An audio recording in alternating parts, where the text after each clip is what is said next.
come on, just 10 more minutes, you guys, 10 more minutes. And you did, you pulled through to 3 o'clock. So we want to be sensitive to that. This is going to be a little bit more active. You're going to be interacting a little bit more. Wendy and I did a little bit of debriefing, and we will be tweaking things a little bit today. So for example, we're not going to switch your triads every single time. We'll get you set in a triad for the day. And I forgot my Uno cards, but that's okay. We'll figure out a way to get you set in your triads, and then that will be the group that you work with all day, okay? I think that's all I need to say. So I'm going to be doing kind of the bulk of the teaching. Last week Wendy did the bulk, and I did a lot of discussion stuff, and it's the other way around. I'll do the bulk of the talking, and Wendy will lead the role plays. And of course, we always chime in with each other. So I'm going to ask this question. Is there anybody in the room that is not feeling a bit stressed, tired, burnt out? That's what I thought. I thought that would be easier than asking. Sorry, not? Not feeling tired, stressed. Okay. So what we're going to do, I am going to pray for you. And I just felt like it would, this is all about ministry. This is all about honoring God and what He's doing. And I just feel like we need to put Him in His rightful place. As I got evaluations back from my Ministry Foundations class, it was amazing listening to what happened during the worship. So I just want to give God that chance if that's when He really wants to do something special. I'm always up for Him doing that stuff. Also, I wanted to say to you, I was kind of hoping that we might be able to write a bit of an evaluation. But we would love your evaluating comments from this. We're running it kind of as a pilot. Beyond this, we're thinking we're going to open it up to other, in years to come, to other people in the school that wouldn't take counseling fitting skill. So your response to us is really important. Just be nice, that's all we ask. But tell us what was like, don't let this go, but do this differently, or take this out because you just about killed us. Okay? So if you can give us that kind of stuff, that would be really great. Send me an email. If I have enough brain space, I will actually write a bit of an evaluation and send it out to you to do, because that would be helpful. Or if somehow you didn't get it because you weren't in the right classes, mention that to me so that I know to put that into an email and that kind of thing. Those kind of details are important, and they're not always natural to me. Okay, so let's take a minute more than a minute, to worship, and then we are going to pray. You guys just stand. Yeah, I know it's really.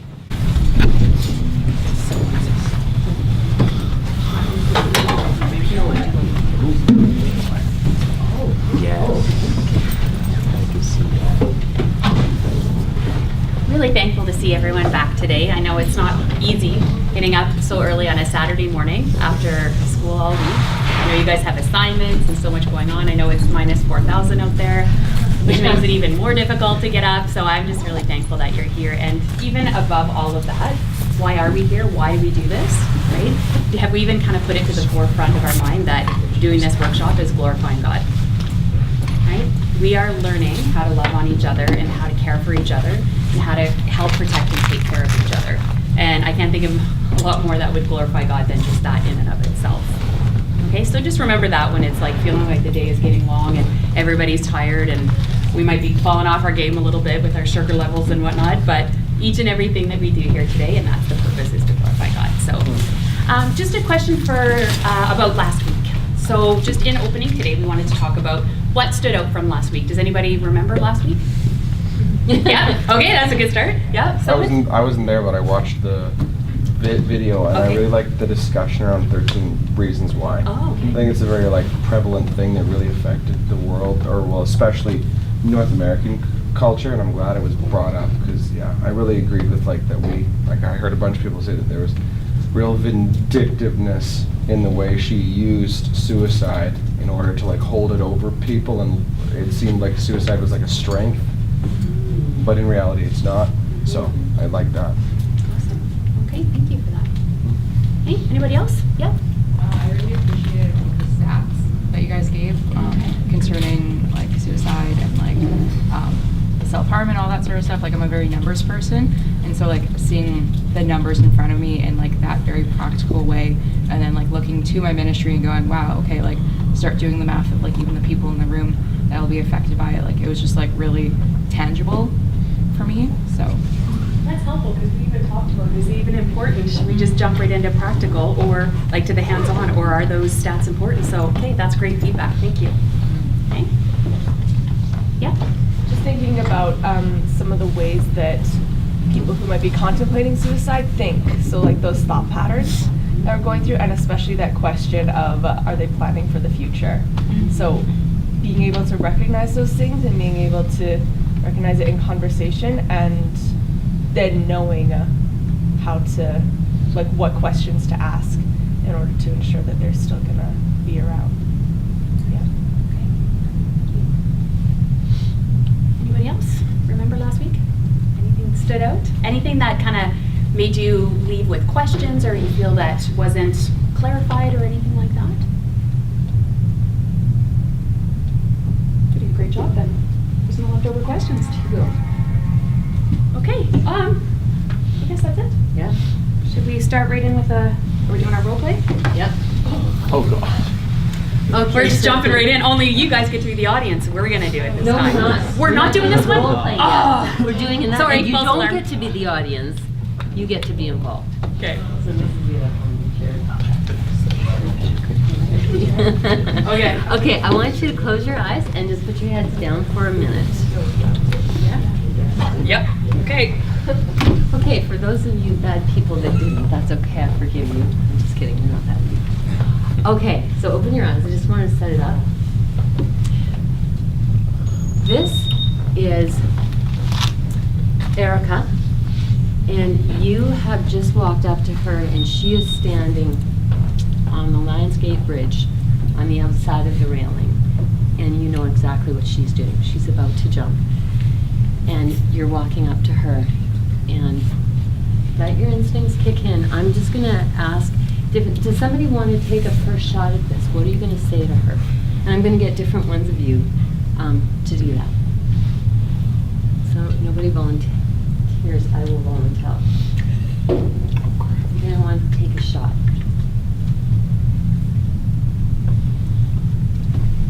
Michael, would you take a shot at this? You walk up to her? First thing in the morning. I know. No pressure. Actually, woke up. You can walk up if you want to, or do it from there.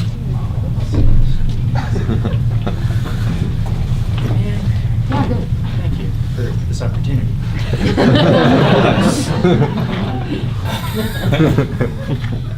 Hello. Sorry. Hey, this is serious, guys. What's going on? Nothing.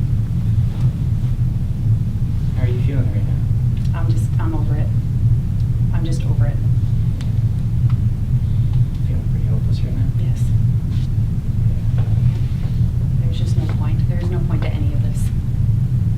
Feels that way, huh? It has for a long time, and I'm tired of it. I can't do this anymore. So you can't do this? I just can't. There's no point. There's no point in living. There's no point in listening to people's garbage all the time. Like, I'm done. I can't do it. I can't. Would you like to come onto this side and talk a little bit more about I can't. No, I don't think I want you here. that? Okay. Would it be helpful if I took a step back? Yes, actually. Rose, would you step in? You can do it from your chair, you can talk to her, or just.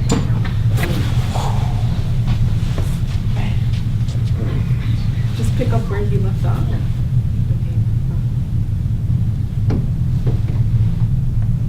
Tell me what you're feeling right now. Anger. I'm frustrated. I'm done.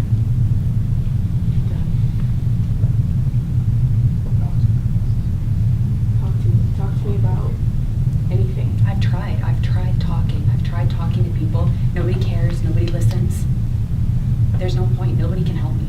Even those who try to help, they don't help. They don't know how to help. No, I'm beyond help. I just make things worse for everybody around me. I'm sure that's not true. It is true. It is true. I know it in my heart. People would be better off if I just wasn't here. That's hard. You take a time out. Somebody else want to volunteer to ask some questions or help her.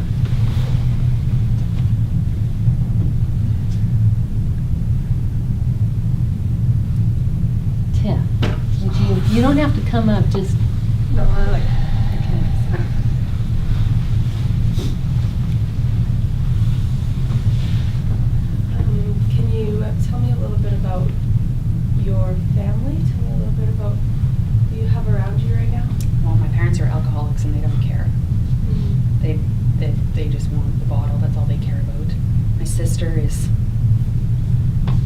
than me, and she always feels like she has to look after me, and I just want her to be free from that. She doesn't need to worry about me.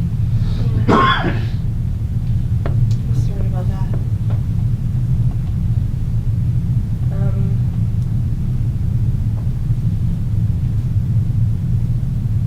No, I'm stuck, that's okay.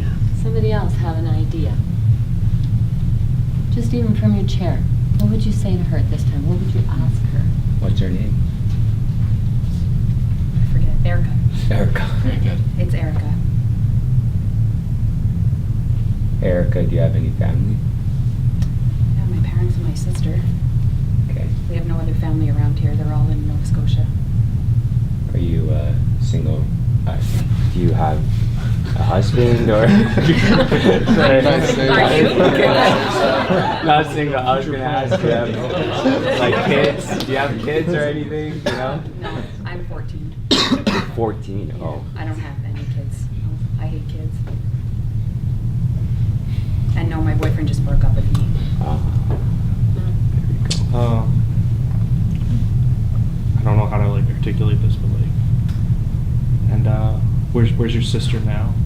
I think she's at home, probably listening to my parents fight. Do you think she's worried about you? She's always worried about me. That's the problem.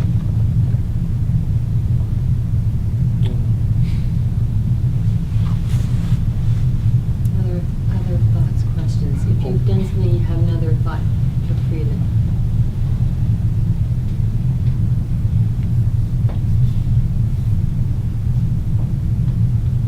Maybe you could ask her what school. Ask her. At school. What do you do at school? Like, do you go to school, or what are you looking into? Yeah, I'm in grade 9. In grade 9, and I don't really like school. All these kids think they know everything, and they're popular kids that, if you don't fit in and play sports and whatever, you're nothing to them. And I'm tired of that. I don't like sports. I'm tired of feeling like the outcast. My family, at school, everywhere. Now I don't even have a boyfriend anymore. He was my only hope. So if you don't like sports, what type of things do you like to do? I really like art. I really like art, and I really like music. I like expression. Sometimes it's dark, but it's how I feel, and it's like I actually feel like I can express myself when I write songs or when I write poetry. And nobody wants to listen to it because they say it's depressing. Maybe it is depressing, but it helps me feel better. Could you say like, okay, I would like to listen to it. Try it. Yeah, I did. Oh, okay. You would like to? You would? You'd just probably think it's depressing. No, not at all. Do you like music, or are you a sports guy? I love music. I would love to hear your music. Well, what bands do you like? Hillsong. I like Metallica. I like Metallica. I could try Metallica. How do you feel better when you feel like garbage? Do you listen to music? Sometimes when I'm like angry, I like to, listen to some music, get a punching bag, and just go for it. Would you like to pursue music? I would, actually, but I don't think I'm good enough. Everyone tells me it's just depressing. Do people want to hear depressing stuff? There are a lot of people out there that actually really enjoy that kind of music. I know when I'm having a hard day, I love listening to sad music. It just makes it kind of grip reality more. But what if I make other people depressed? Nobody wants to feel this way. Maybe, but I know a lot, even from my perspective, I do enjoy it, so I can't speak for everyone, but I know for me personally, I do like it. Well, it's hard because you're not depressed.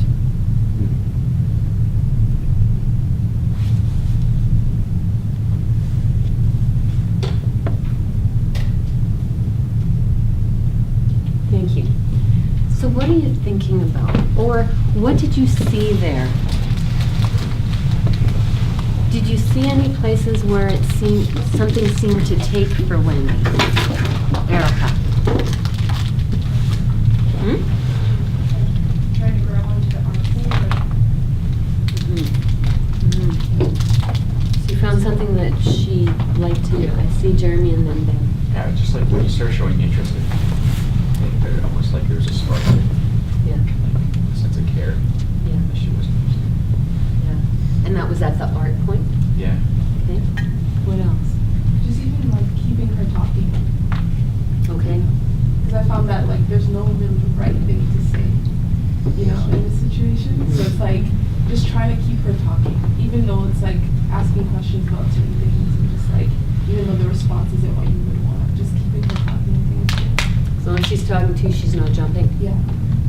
Okay. Ben. Do you think it would work to be like, I know this really cool like record store or something just down the road, like if you wanted to see that, like just to get them off the ledge at least? How would you have responded to that? If you, maybe I could ask if there was a cool, and if you got me talking about it first. I don't know. I'm not sure in that moment. I'd have to have gone with it, right? But it's worth a try, Hmm? right? Last week, you guys were talking about like the cycle of negative thoughts influencing like negative action, and it's a cycle. And you have to break it somewhere on one of the two fronts.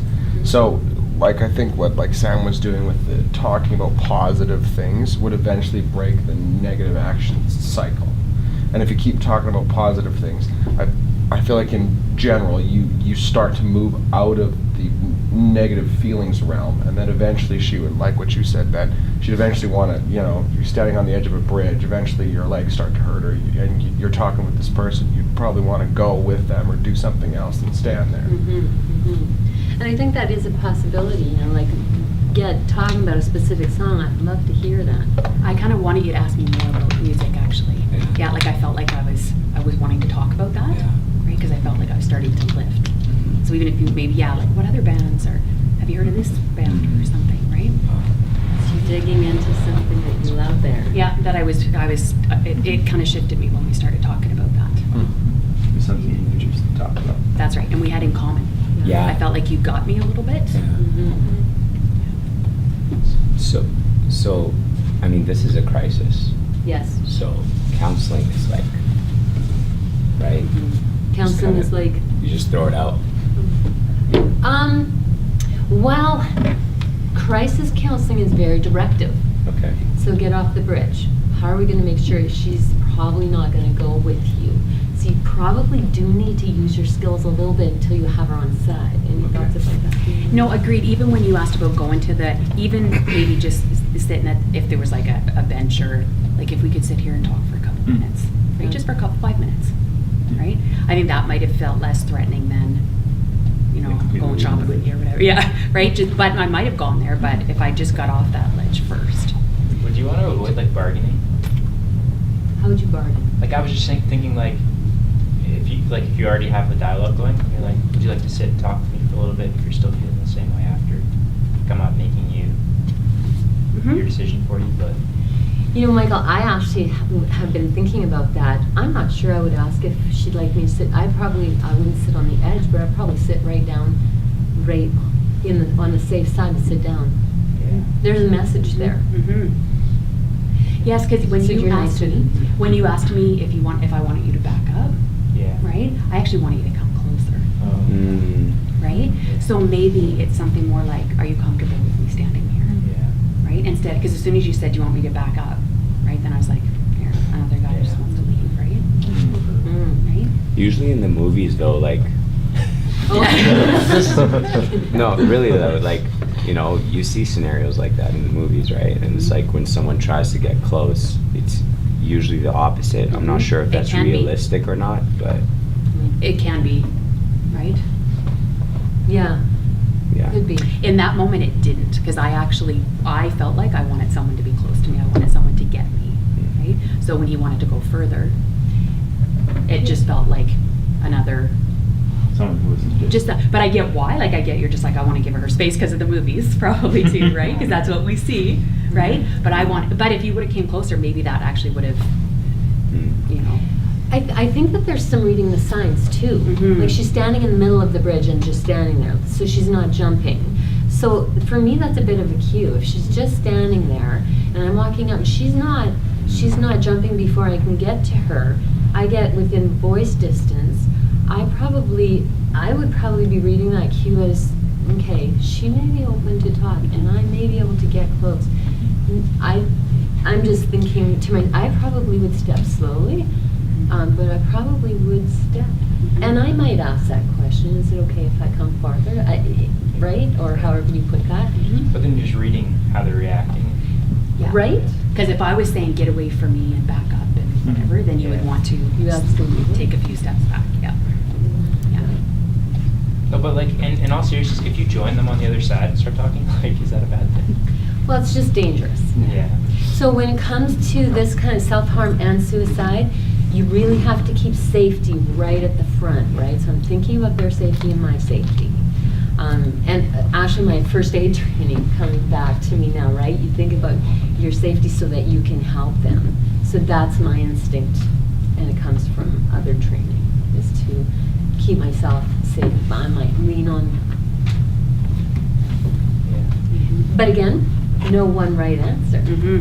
Yeah, it depends on the scenario and the safety and what's around, and Yeah. it's really hard to know, right? Yeah. Because if it was the top of a building, for example, and there was more space for you to sit closer, Yes. versus if it's like on a ledge of a bridge where you Yeah, got yeah. over the rail, like it's always safety first for yourself. Yeah. And for the other person. Having said that, I'm not you and you're not me, right? So there are different safety factors Yeah. between you and me.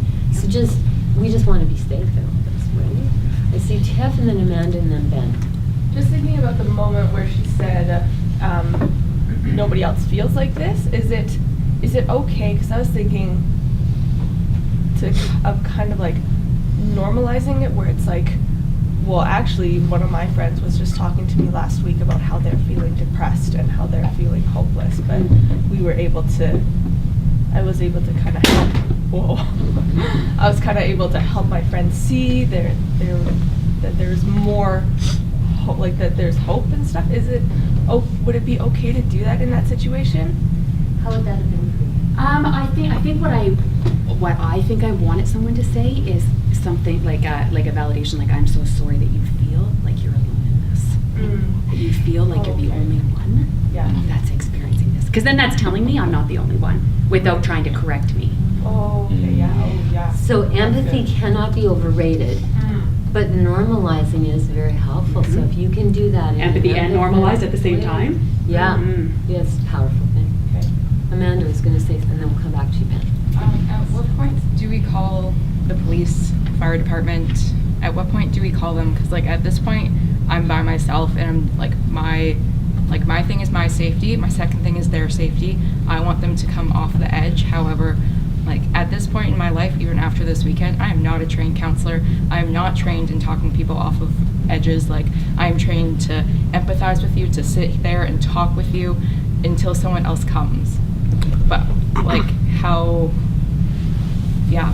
I have thoughts, Matt has a thought. Well, I don't know if all of you know this, but on your smartphone, if you like, say for example, on your iPhone on the side, if you push this button 6 times consecutively, it'll put up a prompt to send an SOS, and you can do that, and it'll be very discreet. So most smartphones do it. I don't know what the Android equivalent is, but it's the same if you have an Apple Watch. You can click it 6 times, and then it'll prompt you to call the police, and you don't have to even say anything. Here's another thought for me, is if you're yeah, you guys, so So cool. That's it. And like it's GPS, so they're gonna come right to you. So like, You don't have to look. yeah. Well, here's the other thing. There's going to be other people watching, right? If it caught your attention, it caught somebody else's.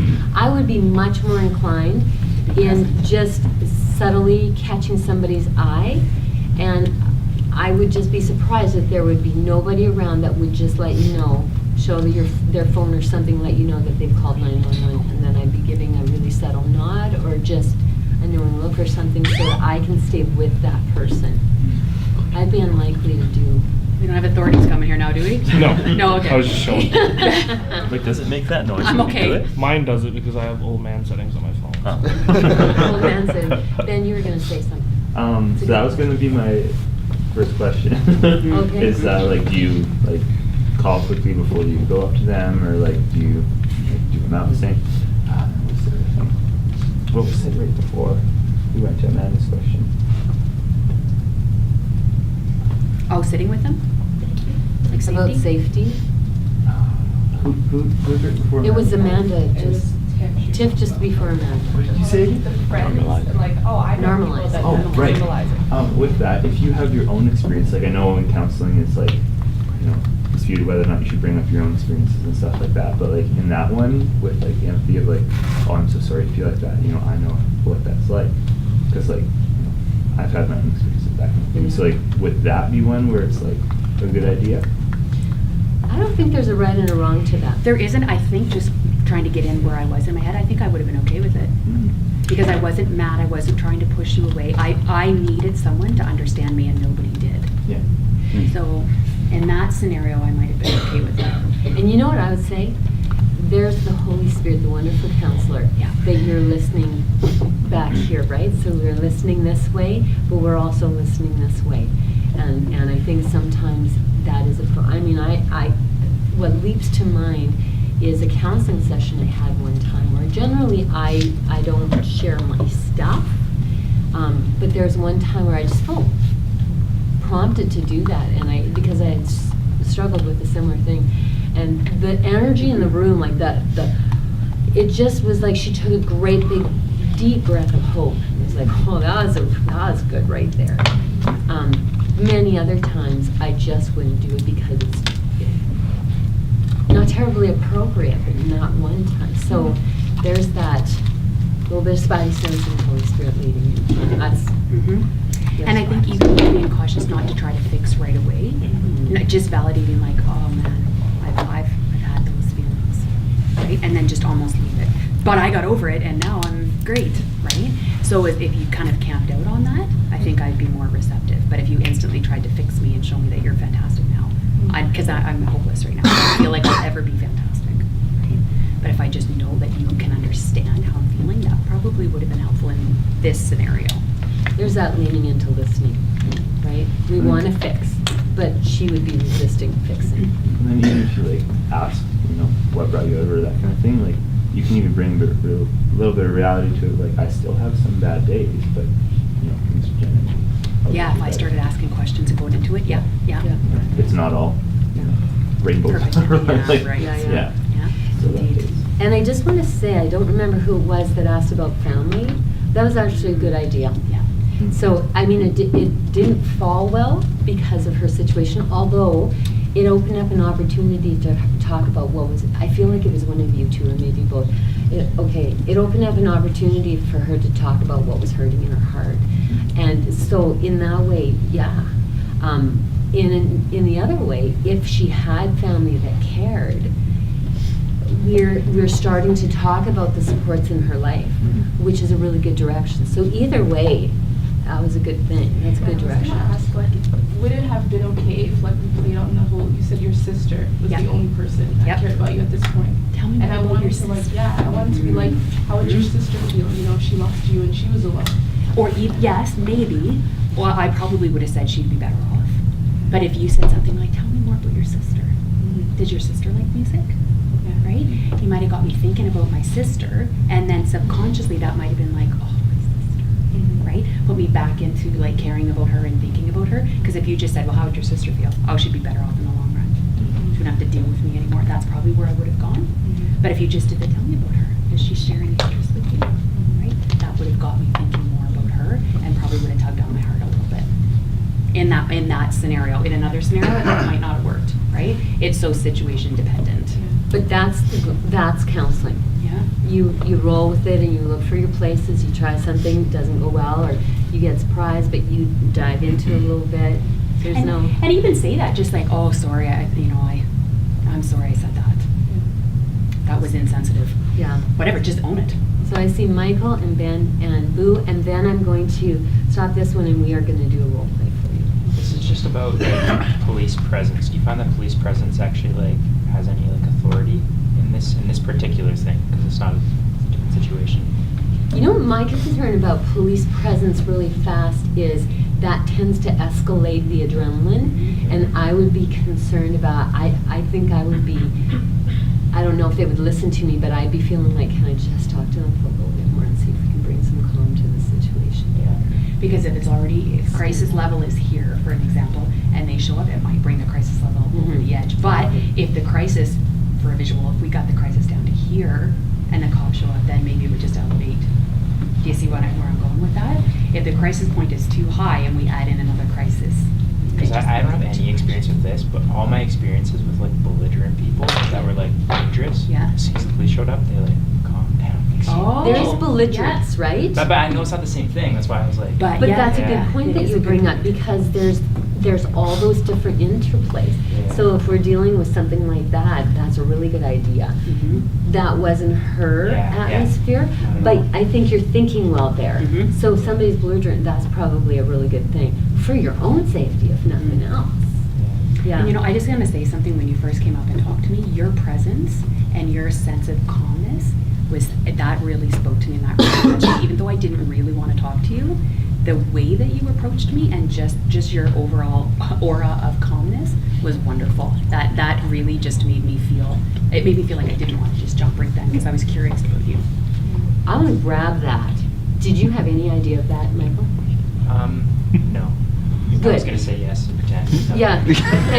Thank you for being honest about that. And the reason I'm grabbing that is because I think for anybody in this room, and I know that was hard, and I'm careful of who I choose. I choose the ones that look like they're not look like that I've seen a little bit bolder. That's why you guys got chosen. But that's good for any of us in the room. I've said it to you before. Your presence is powerful. We so focus on our words. What am I going to say to talk her down? Your presence just walked up to her. And you walk up with that calm, caring presence without speaking a word. That's powerful. And I'm going to say it again and again, because I don't want you to forget that just the fact that you're there is a powerful thing. We need words because it's a vehicle for connection.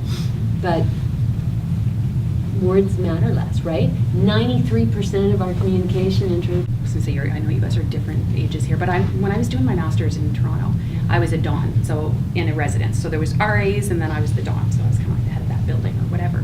And I got that call. I got people screaming, "Wendy, come!" And I went in, and I knew it was crisis. I could, like, people were breaking out, and one of the girls had slit her wrists. And it was I just went in, and I'll tell you, I was just like, okay, we got this, right? If you would have said to me, this is going to happen to you at some point, Wendy, I would have lost my mind. I was 21 or maybe 22 or something like that.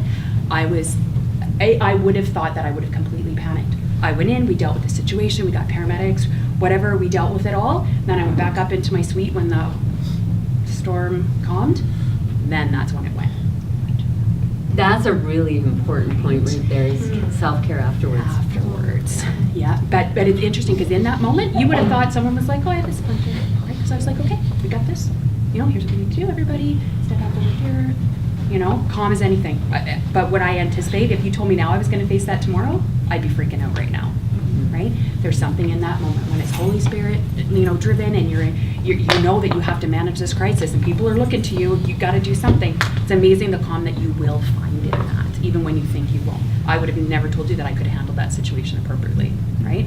Somehow I did. Afterwards was tough, right? And then it's the aftercare of what do you then do with that? Because now you're sitting back in your room going, wow, okay. By the way, she did live, but it was pretty serious. So Ben and Boo, and then I'm going to move us on. Oh, it's okay? Okay, Boo, and then I'm going to move us on. I was just thinking someone was just asking about her feeling about family, and she said if she died, her sister wouldn't be worrying anymore. Is it okay? I don't know. Is it okay to ask, like, would you think she'll be happier when you die, or should I ask those types of questions, of like guilty questions? That's a good question. I have, there's one time I was talking with somebody who was seriously contemplating, and they said, my son's going to be fine. And I just said, your son's not going to be fine. I'm not going to be fine. So again, that's that in the moment. I think you will find when you get into situations that you will get into, that your intuition and the direction of the Holy Spirit will be there for you. I don't think there's a right and a wrong to that, do you think? No, I don't, but likely I would do the more statement driven, right? Or ask, statement like, your sister won't be okay. That's going to be really hard for her. Versus, because if you were to say to me, how would your sister feel? Likely if I'm at that point, I've already thought about that. Who's going to care if I do this? And you're She'll be asking for fine, she'll be empathy. fine. Yes, yes. And that may drive it down. Yeah, that's right. Because likely at that point, I've already thought that through. How'd my sister feel? Whatever, she'll be better off eventually is probably what I'm thinking. Right? Does that answer your question? Good questions, good comments. Yeah, I'm kidding. So, we'll just go right into the role play. Okay. So we're Well, by this time, okay. Okay. How are you doing? You're looking down, tired, something. Yes. Yeah, I'm really tired. I'm overwhelmed with life. I'm, kids and work and life and trying to balance everything is just really, really hard. So you're overwhelmed? Very. Can you tell me more about that overwhelm with us? I feel like I need a career change, but I don't know. I'm only qualified in this one area. I don't know what else I would do. Okay. I'm getting older and I want to switch, and I don't know what to do with myself. I just feel frustrated. So you're frustrated because you're not sure where you want to go with this. Yes. Can you tell me more about your thoughts about a career change? That sounds kind of exciting to me. Well, it is, except that I'm a science teacher, and I don't really know any other subjects. I just know science. That's what I've been doing for 15 years. And I don't want to teach science anymore. I hate science now. You hate it? Yeah, I'm done with it. Okay. Yeah. What do you hate about it? I think it's more that students' reactions to it, actually. Students are so negative about science. I get lots of pushback from them, and maybe I'm more tired of students than science. I was just going to ask that. Is it the student reactions or is it the science itself? That's a good point. Maybe it's about the students. Yeah, maybe I just don't want to teach students anymore. Is the problem with students? So it sounds like it's not the science. Is it the students themselves? I don't know, when I'm not sleeping well and the students they're just grumpy, and it's just hard for me to handle it. Okay, I'm hearing a couple things there. Yeah. I'm hearing grumpy students, but I'm hearing when you're not sleeping well. Yeah. Okay. How does not sleeping well play into that? Oh, it's everything. Okay. I don't want to eat, and then I feel lightheaded, and then students are not listening, and they're not respectful, and then I go home, and then my kids are rude and not respectful, and then my husband's rude, and it's a lot. I just want to go to bed and sleep forever. Sleep forever. Yeah. That would be just so much better. Then I wouldn't have to deal with anybody. Okay.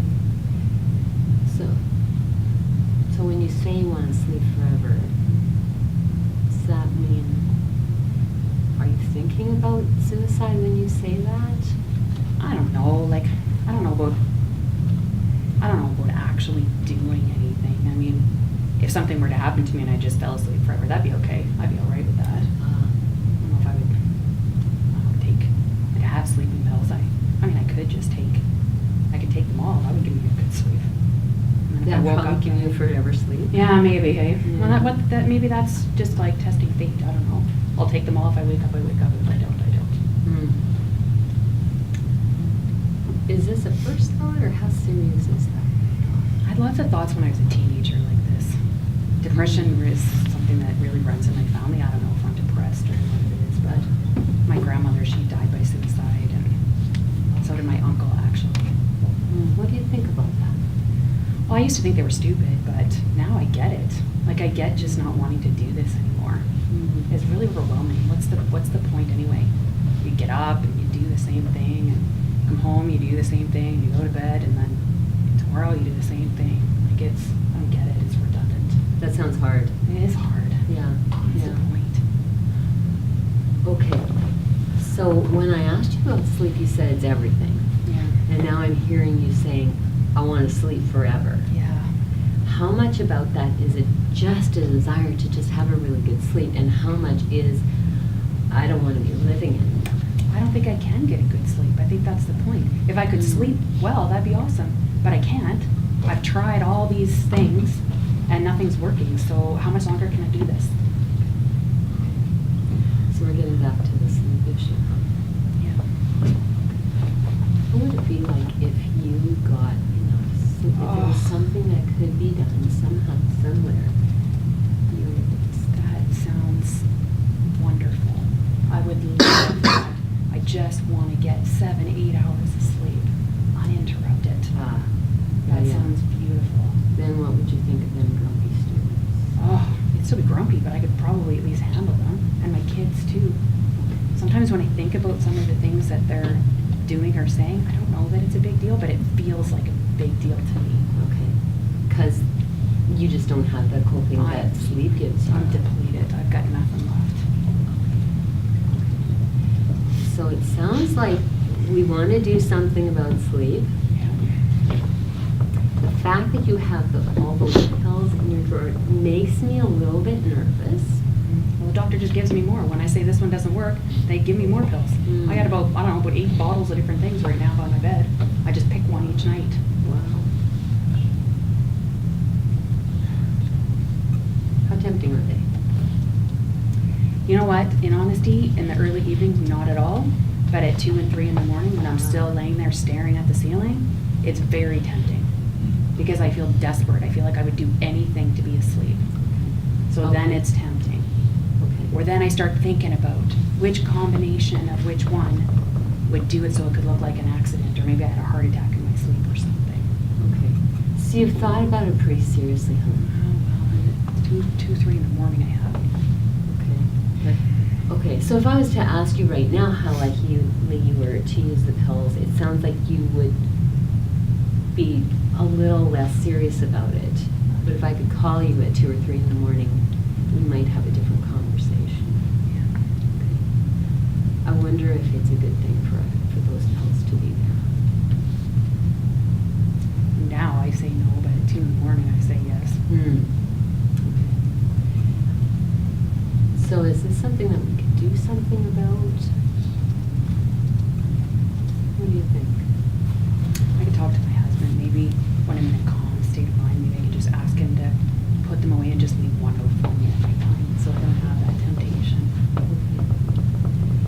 I wonder if that might be something that we might just want to make that call now, just to make sure that we have that in place and he knows what goes on and I know you're safe. What do you think? I don't want him to be worried, though. Actually, I don't know if he would be worried or mad. I don't know. If he has the pills, what would he be worrying about? That I'd probably get mad at him and ask for them. And wake him up at 2 in the morning. I don't think I'd really do that, though. He's grumpy when he doesn't get sleep, too. How likely would he be to give them to you? Oh, if he wouldn't. Okay. No way he would. So, yeah, that's a good point. Why bother? So, I mean, we need to make sure that you're safe. That's a really important thing here. The other thing is you need something going forward. Yeah. Tell me about what you've tried. Tried 8 different sleeping pills. That's all the doctor keeps telling me, just take a different pill. Okay. Any counseling, any other? Okay. Nothing. So it sounds like maybe you haven't done everything yet. I've done everything the doctor told me. You know, a friend of mine said the other day that maybe getting some exercise during the day might help sleep. I thought about that, but then I don't have any energy to exercise. I'm too tired. Okay. Would there be any kind of exercise that wouldn't take quite as much energy but would still get that chemical change that might help you? Yeah, I could even just walk the dog. Dogs are nice. Yeah, my dog's really cute. She's super fluffy and black, and yeah, she's really excited when I come home in the evening. Yeah. So if you're walking the dog, not only are you getting a little bit of good chemicals in your body, but you got this fluffy thing looking adorable. Yeah, you should see her when other dogs come around. She's she loves being around other dogs. She's pretty sweet, actually. Sometimes I feel like she's the only thing I like. Well, I'm glad that you have the dog now. Yeah, me too. Yeah. Okay. Is that something that's worth trying, even just as a starting thing? Yeah, I think my dog would really like that too. She doesn't get out as much because I don't have the energy and my husband's lazy, so. Yeah. Okay. Okay, so it sounds like we've got a couple things to do. Sounds like one, maybe you could give your husband a call and just make sure you're safe for now. Okay. Okay, and then two, maybe you can get that fluff ball out on the sidewalk, and then we can go from there. Okay. Does that sound okay? Yeah. I'm gonna stay beside you here. Can I do that? Yeah. Okay. Let's call your husband. Okay. Okay. All right, so there's a little role play. Thank you, Wendy, for being depressed. Oh, man. Holy. Okay. Is there any more I gotta do today, or? Oh, I have a whole list. Okay, so tell me what you saw. What were the things that you kind of went, maybe I could do that? Alicia and then Tip. I guess I mentioned some of the basis, but I really like that you were just willing to ask, like, are you contemplating, or, like, I don't remember the words, but like, that just like, sometimes when they're very, like they're in their headspace, no one's willing to ask because they think that's gonna make it worse, or make them want to commit suicide. But no, like they just want to be heard. They want to like, and if you misjudge, then at least you ask. At least you know, right? Yeah. Like it's not. And the way you asked it was in a soft way that it's not like you're trying to like interrogate them. It's more of just like, this is an option. Yeah. Is it something you would like to? Yeah, I'm saying, what do you really mean by that? And just this week, and when it happened, I thought, oh, I gotta tell the class about this on Saturday. I asked somebody who sounded that way, but they weren't meaning it. And when they said, no, I would never do that. Okay, good, let's keep going then. Yeah. Right? And it just, and you kind of went there almost like I'd given you an idea, but I just went with her there. Yeah. I think you'd said it was like, is this you wanting to just sleep forever, or is this a suicide thing? That was how you phrased it. Yeah, it's super gentle. Yeah, and I Just didn't feel clarifying offended, question. or I didn't feel offended, or like you were pushing something on me. Picked up a little bit of like solution focus, like it's a miracle question. It was cool because when I was reading the textbook, anytime he asked a miracle question, I was like, oh, that's so brave. That imagination, like, if there were a miracle to happen tonight, what would it look like? But you asked her, what would it look like if you were getting that sleep? Because it kind of kept coming back to that sleep issue. Yeah. So then you asked, what would it look like if you did? And then there was a little bit more hope and a little bit more, oh, well, if I were getting enough sleep, and then you were able to come to, it was just so exciting. I was like, wow, this is so cool to watch. Because then you're able to go to those solutions of, have you tried everything? It doesn't sound like you have tried everything. What are some other things to try? It is great. And you know how you can jump, you see how she jumped into it without it being, like, I didn't feel like she was trying to therapize me, or, you know, it didn't seem like that was a childish question. The way she threw it in there just felt kind of natural, thank you, right? Because there are times, and you got to watch it, I have to share this really quick Share funny story. away. I was, right after grad school, I was invited to go to Vancouver to do an interview for a position out there. So I went out there and they made me do a role play in front of like, that's oh so my word, I think there was like intimidating. 8 of them, and there was me, right? Wow. So I had to do a role play with one of the men, right? And he was a very attractive man. So that made it even more, I'm like, oh man. So, and I was single at the time, I was 22 or whatever. So then he does a suicide intervention, essentially like this, that I had to be the therapist. Well, I tried to do this straight out of school, nervous, good-looking guy asking me these questions. I was panicking, 8 people staring at me for this position, so much pressure. You know what I said to him? I said, so if you and I, we did a few of it, and then I said, so if you and I went to bed together tonight, the whole room went silent. My face when I was, I meant to try to do that. So if you went to bed tonight and you woke up tomorrow was different, what would it look like, right? I said, you and I. So don't do that, right? And watch how you word it, because it can be cheesy or it can be mortifying. That is so good. Oh, no, wow. Now I can laugh. 20 years later or whatever, I can laugh, but I was not laughing then. They actually did example laugh, you but- do not take. Yeah, no, don't do that. That's great. Oh, boy. Something that I just like thought was really cool is like not going from like 0 to 100 as soon as like you realize they're having suicidal thoughts. Because like with it being such a taboo subject with like people usually and stuff like that, like I feel like as soon as it's mentioned, it's like, oh, like are they having like plans, like all this stuff, but like not in a calm way. It's like, oh, are they doing this right now, kind of thing. And so just where like you use clarifying questions, see like where is she on it, like just thinking, is she at the plan stage, like that kind of thing. So I'm assessing in the back of my mind. You guys need to know that we didn't plan this. I didn't know where she was going to go. I was starting to wonder if she was going to talk about suicide. Yeah, me too. I don't know where I was going either. Kayla.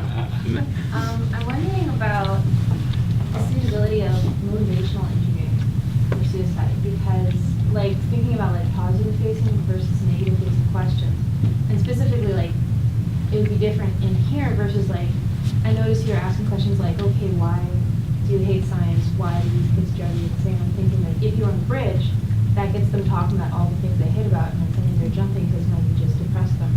Would it be better to be asking questions like, what do you love about science? Or is that like babying them?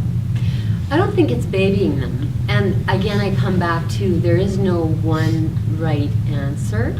And I think you need to explain positive facing questions versus negative facing. I don't think everybody will be with you. Do you want to just do that piece and then I want to speak more to that? Like there was one point when you asked a question like, she mentioned that she was finding that she wasn't liking science, and so you asked, what do you not like about science? Versus you could say, well, why did you get into science in the first place? And it's like the question that you're talking about good things instead of bad things. First thing I'd say is I hope I didn't say why when I asked a question. I'm not sure that we need to worry about every single question. I knew where I was planning to head, and I needed some information. And I didn't know where she was going to go with it. And as it turned out, right, I'm listening carefully because I wanted to understand. And it could have been that she was sick of doing science, but it turned out that it had nothing to do with the subject, it had nothing to do with the students. We had a sleeping problem. So I had to figure out what we were dealing with exactly. And sometimes that, and I'm glad you're asking the question because that's an important point, what they're presenting with is not necessarily the problem, right? So what I need a career change, I'm not sure, and when I said that was a really lousy way to say it, I thought, but that whole I'll walk alongside you thing, I would. If I said it, I would. And I'd be surprised if we went to a career change. I think we'd end up focusing our attention on the sleep because that's what I felt like in the end was the issue. Yeah, it was. Yeah. So by going to that negative place with her, it allowed me to look at it. We do need to go to those negative places sometimes so that we can really look at what is there. Sometimes what keeps us in a mental health disorder looking place is that we're trying to avoid the stuff that's hard. And so I'm not terribly shy about, let's dig in the dirt about that a little bit. Let's talk about what you don't like about your career. And then once we find that, then we're going to talk about the sleep. And we did end up coming back out, and it became really clear to me she hadn't tried quite everything. And we have that black fluff ball, and boy, is exercising a good idea. And I could get on my soapbox and I will resist, right? So does that speak to your question? Does it change if you're on the bridge and all you're trying to do is bring the crisis up? Probably not for me. Okay, you're still trying to like figure out a solution and like. We're not trying to find a solution at that point. My whole mind was as soon as she finally said she was thinking about sleeping forever, my whole mind went to safety. But I have to hold both of those things in balance. Because there's safety, but there's a reason why. And I know in my head that we are going to come back to how to keep her safe. But if I don't know what we're dealing with, right, I have to find out all that stuff. And it's a little bit less crisis focused in the moment because I'm not on the bridge. I'm in her office. Obviously, I want help if I'm sitting there saying I'm at my wit's end or whatever, right? right? So it's still, yeah, you don't do it a lot different, because at that point, we're still talking about suicide eventually, when we got there, right? But the other thing, I know there's a question, let me say this before I forget, is see how she didn't just jump right into, well, how can we change my career then and make me happy, right? So if we jump right Really to solution important point. focus, right? Yeah. Then all of a sudden, I'm leaving there with a career change, right? So what happens when I'm going back to school, or I got a new job or whatever, and I'm still sleep deprived? Then I hate anyone that works on whatever, then I hate those people too, right? Yeah. So we have to be really careful that we're kind of really getting to the roots of what's happening and not just jump on the first surface thing that was brought up. Make sense? Yeah. Okay, sorry, there was Very a question good I missed. point, very good point you made there. I think I saw Ben, and then we saw Boo back there. Did you have a question, Ben? It was just along like the positive questions and stuff like that. Okay. I was just gonna ask, like, do you think you would have got to where you needed to with only asking positive questions? Because like if you asked about like what you loved about science and all that stuff, like she could have talked about that forever. Like it's what we do in all our fishing conversations. And like, you know, without actually getting to like what's going on. Yeah. I'm not sure that I would have, and I think that probably would be my stuff. I probably would go into that, because I always want to grab the bull by the horns, because we're not going to get anywhere to avoid it. But realizing that I'm wanting to, if I was to use another of those terms, elicit change talk. So I'm wanting to see a shift, but I have to go her speed. My speed is 100 miles an hour. Yeah. Hers may be 5, and I need to be patient to go that speed. And when I'm in that space, I'm not necessarily wanting to talk, I didn't come to counseling to talk about all the great things in my life, right? That's one of the hardest things True. about our job, Yeah. is people come in, we hear all the bad stuff, Yeah. right? Yeah. But if I wasn't able to get to that, if we were just chit-chatting about whatever, safe stuff, then I don't know that we would have gotten there. And it actually might have annoyed me, actually, if you just jumped right into too many Probably. great things. Because Probably. I'm overwhelmed, I'm irritated, and I'm already irritated with everybody, so I probably would have been irritated with you too, actually, had you gone there. And with the career change thing, like, do you think if it had changed, like, that would have been a loss of support and ethic there as well?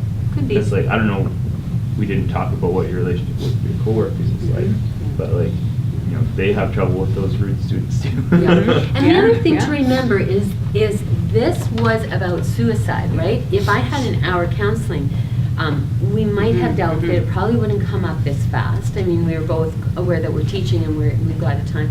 It might not have come up as fast, and I'm going to take an hour with her.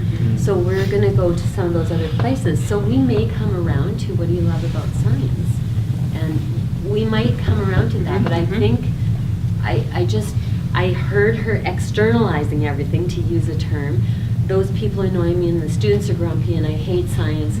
But it was very much an internal thing. Yeah. And so I want to go to the internal stuff.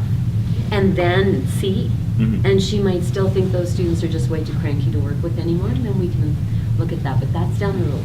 Because, it could have been that my profession caused burnout, Yeah. and I can't do that anymore. We But need to that's take- not, that session in what was happening right there, it just wasn't quite the time yet. Yeah, yeah, yeah. Boo. I was just wondering, what's the big picture of your train of thought when you kind of first heard her, like, in the first pre-question method?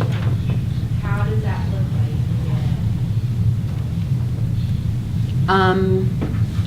Curiosity, I'm wondering if this is what we're here to talk about. So I really don't know what's coming. In any counseling session, I really don't know what's coming. And I mean, I thought I did for a minute, and then it seemed like I didn't, and then she came out with something, right? So just curiosity. And just like probably everybody in the room, I want to go to a solution. Naturally, I want to go to a solution fast. It's how we're wired. I hold that back and trade it for curiosity. I want to really understand and empathize.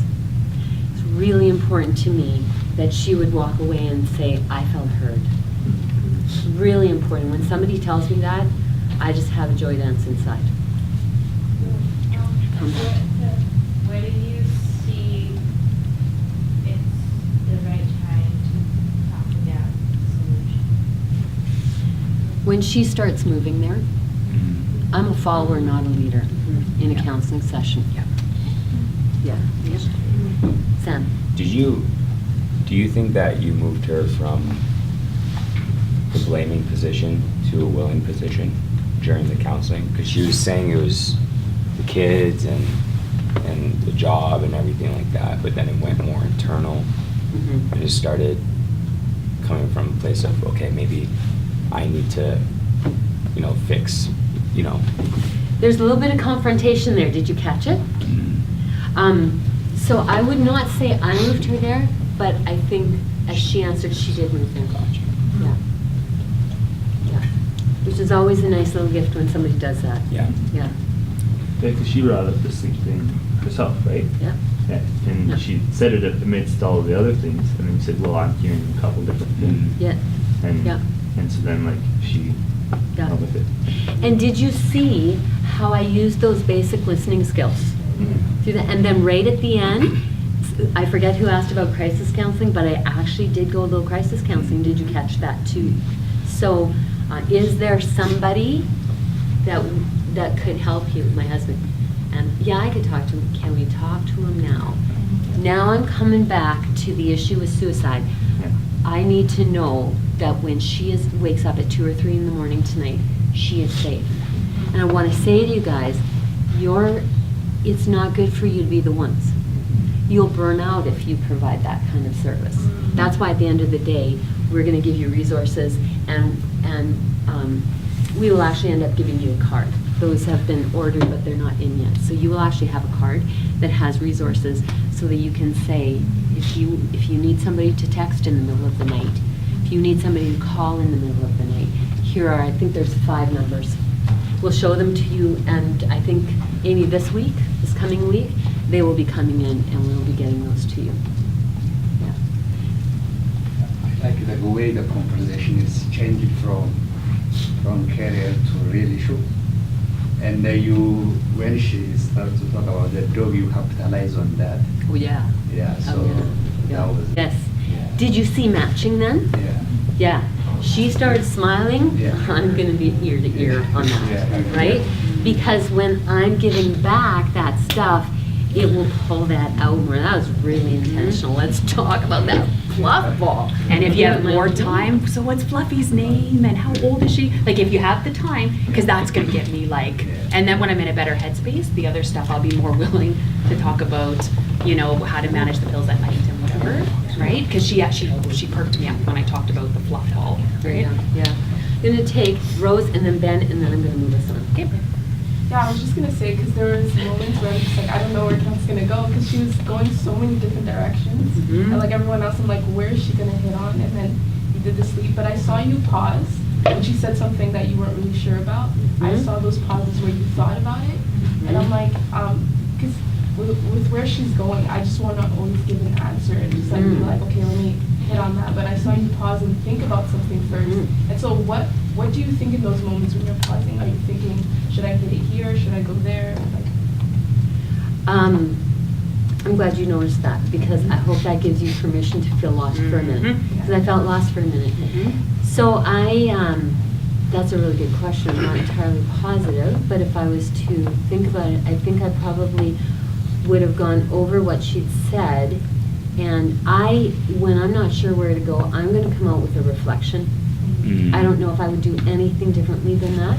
I'm certainly not going to come out with direction. So I think I would be thinking back to that and then formulating, okay, so this is what I've heard you say. I think that, I'm kind of guessing because so much of this has just become natural. Do you have any thoughts? Yeah, and I'll even do that. Like I won't just sit like this and not know what to say. I'll go, okay. So what I'm thinking about now, if we can go back, when you said, like I'll just jump, but I'll make it obvious that I'm thinking so that it's not awkward, right? Because I'll literally just go, okay, back a few minutes ago, I don't want to miss that. When you said that, can you help me understand more? Or I was wondering about this, right? Stuff like that, always jump back into asking questions, making sure you got it right. Or I'll even say that, did I get this right?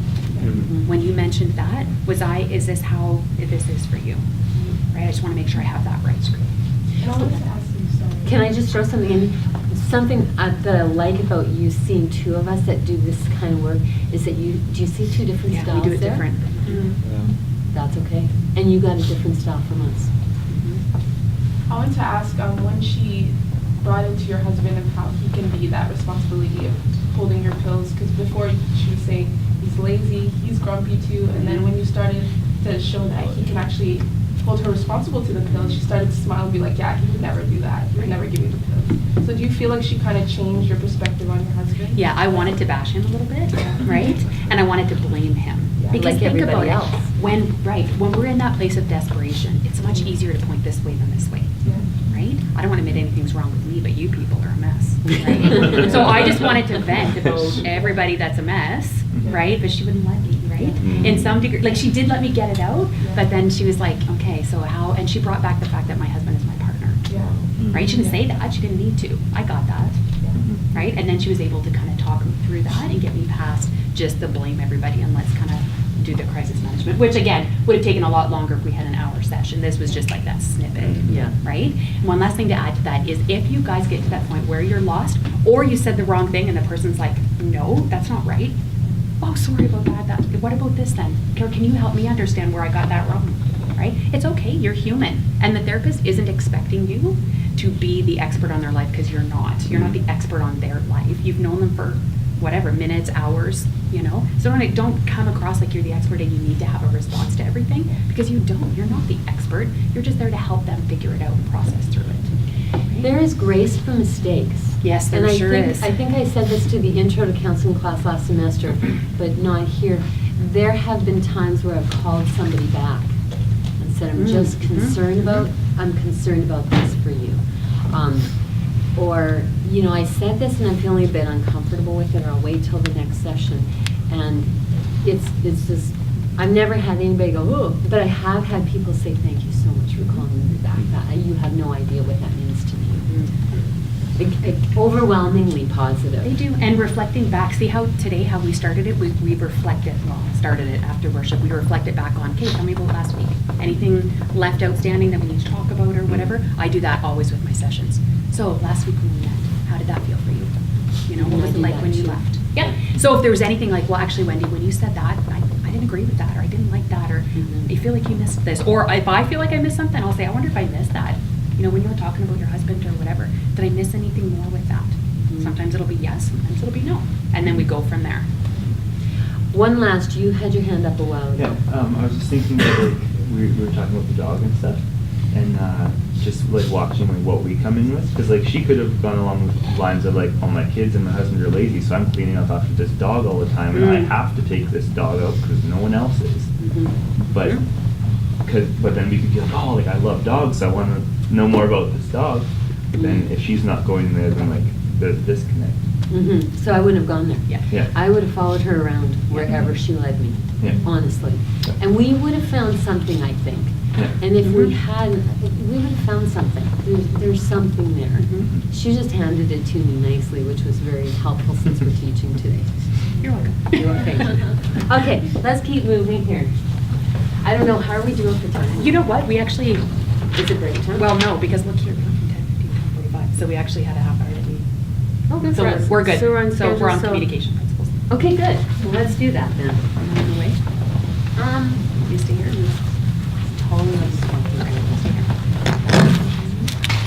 We'll do a break, an official break in about 20 minutes or so. 20 minutes to half an hour. Okay?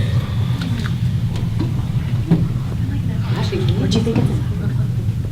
Do you guys feel like you need a break? Do you want an early break? Before we start a topic? It's almost 10:30. Do you want a break? I see it. Okay, yeah. Yeah. So let's do a 15-minute break. It's 10:24, so we can go a bit faster. And then if you can take your card, my God, that fruit stuff in my teeth, that was a really bad idea. Take those cards and just put them on this side of the table for me, and I will pick them up when you're doing your pad.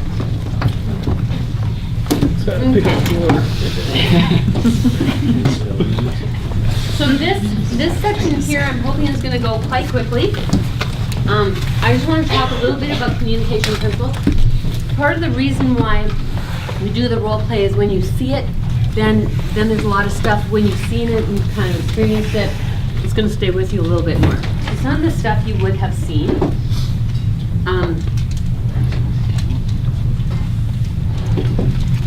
Okay, I'm going to ask this because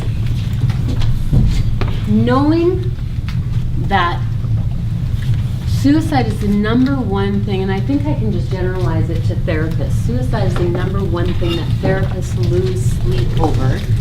We all worry about stuff with suicide. What would you worry about?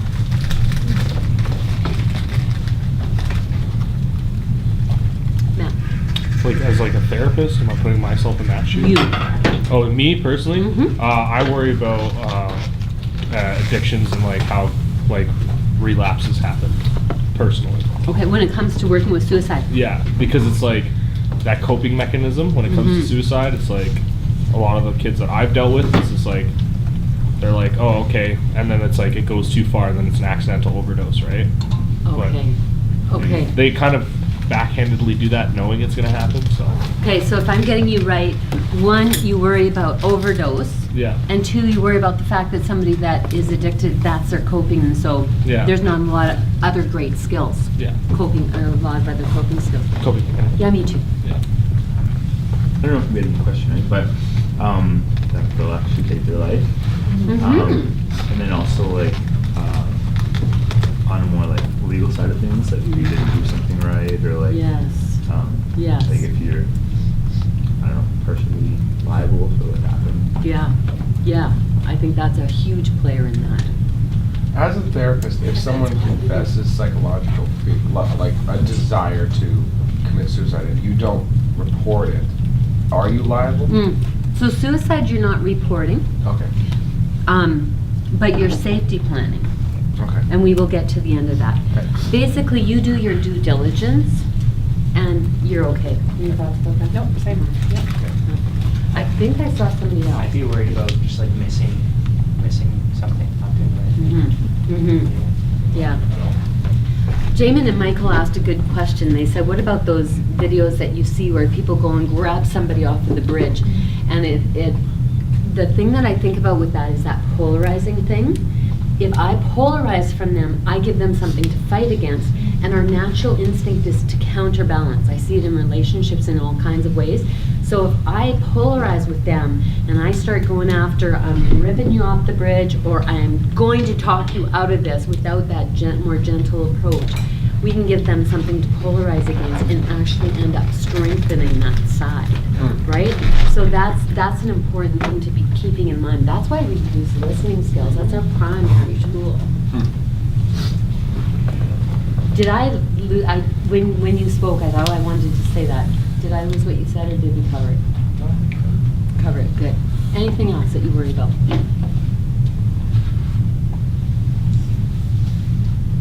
I guess along with the missing it thing, like we talked about the video that maybe talks some joke around even about like suicide and stuff, and like not discerning when it's a joke and when it's real. So like we even like kind of do this in like our Christian circles where I don't know if you necessarily call it suicide, but it's like, oh, it'd be so nice if Jesus just came back right now, like I'm done. And stuff like that. You know, and that's something that I wouldn't leave alone, but at the same time, I don't usually find suicide under a statement like that. I would not leave it alone anyway, because you don't want to leave a joke in there. I want to know, are you serious? What's that really mean? I don't care if you got a smile on your face or not, because sometimes pain is hidden under smiles. But I find that usually when I just wish Jesus would come back, it's usually, not 100%, but it's usually not coupled with suicidal intention. But you can't take that for granted. Do you treat homicidal comments with the same brevity as okay? Absolutely. I could kill them. How serious are you? And if they tell me that they have seriously contemplated it, then I'm going down the same pathway. Do you have means? Do you have intention? Do you have a date? I want to know about all that stuff. Anybody else?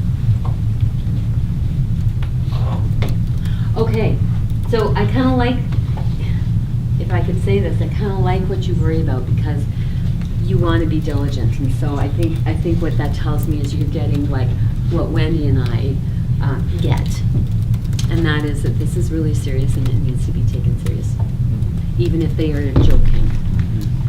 For me personally, because I'm an empathetic person, that's something that I would worry about. Like if somebody confessed to me, then I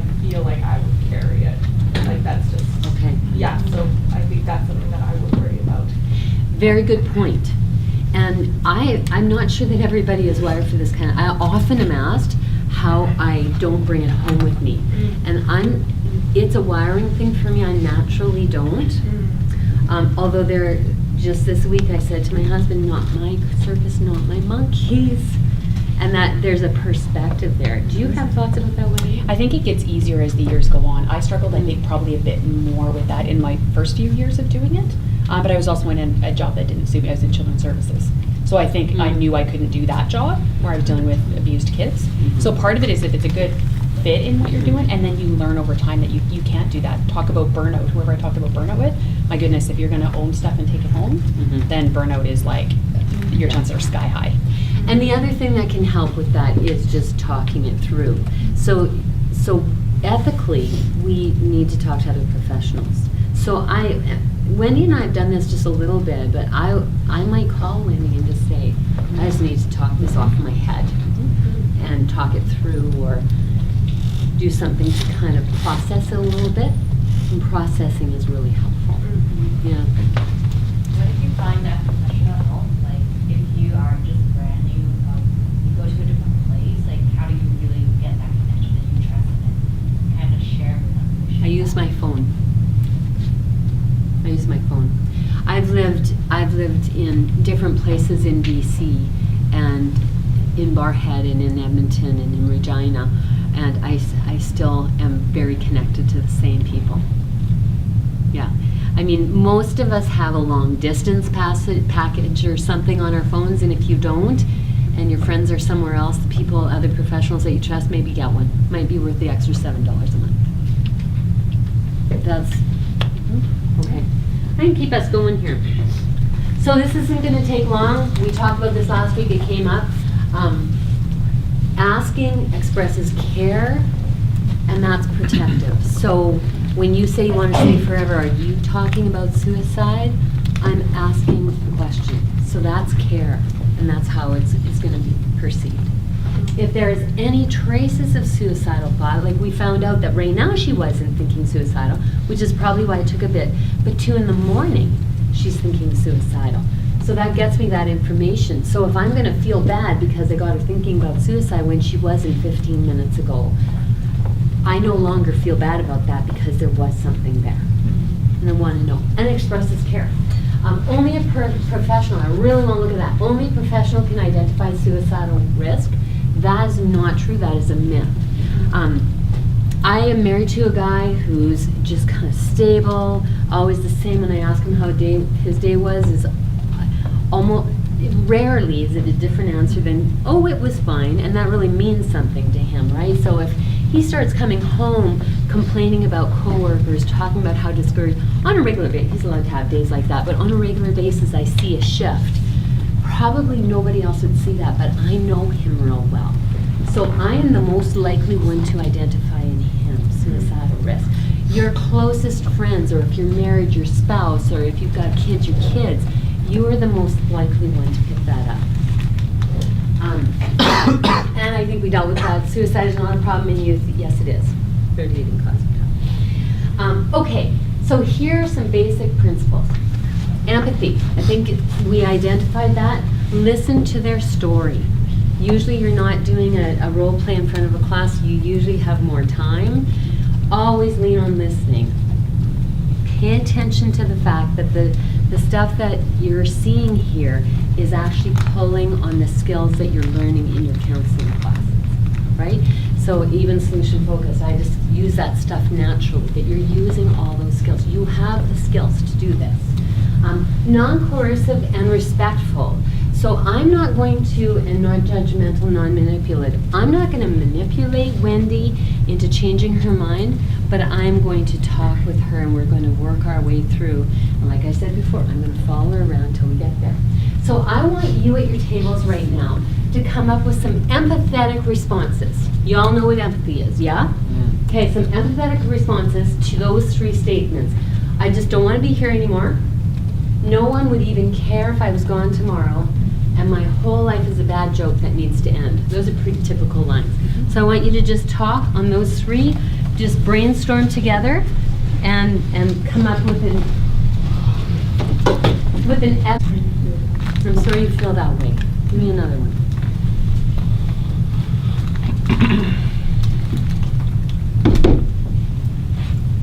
From this table, somebody give me an empathetic response. I just don't want to be here anymore. So what we were saying is like saying I'm sorry, but like not just saying that, but having kind of a buffer around it, because like we were saying that like I'm sorry just sounds like a pat answer. Mm-hmm. Very like, okay, thank you, but having like oh, I can see this, like kind of reading them, so I can see you're feeling very distressed. I'm sorry you're feeling that way, and then kind of tell me more about that. So it's like that buffer around it, making it not sound so pat, but also like caring.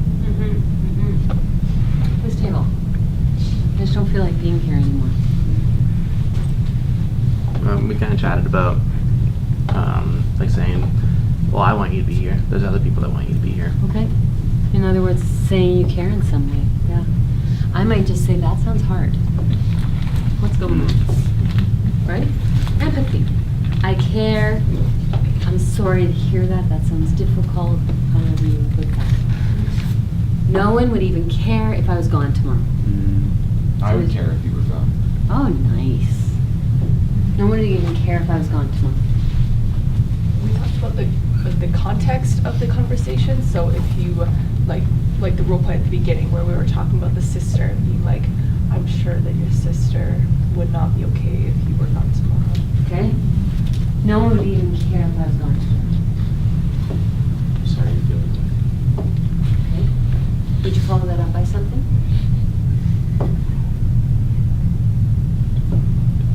I would be here to listen to whatever Okay. you have to say. So I'm sorry to hear that. I would be here. I would care about that. Okay? My whole life is just a bad joke that needs to end. Give me something else, you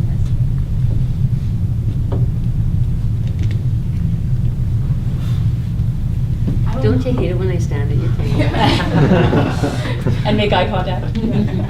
I don't know if this could go wrong depending on the situation, Mhm. but just being like, there's more for you to live for, like I want you to live.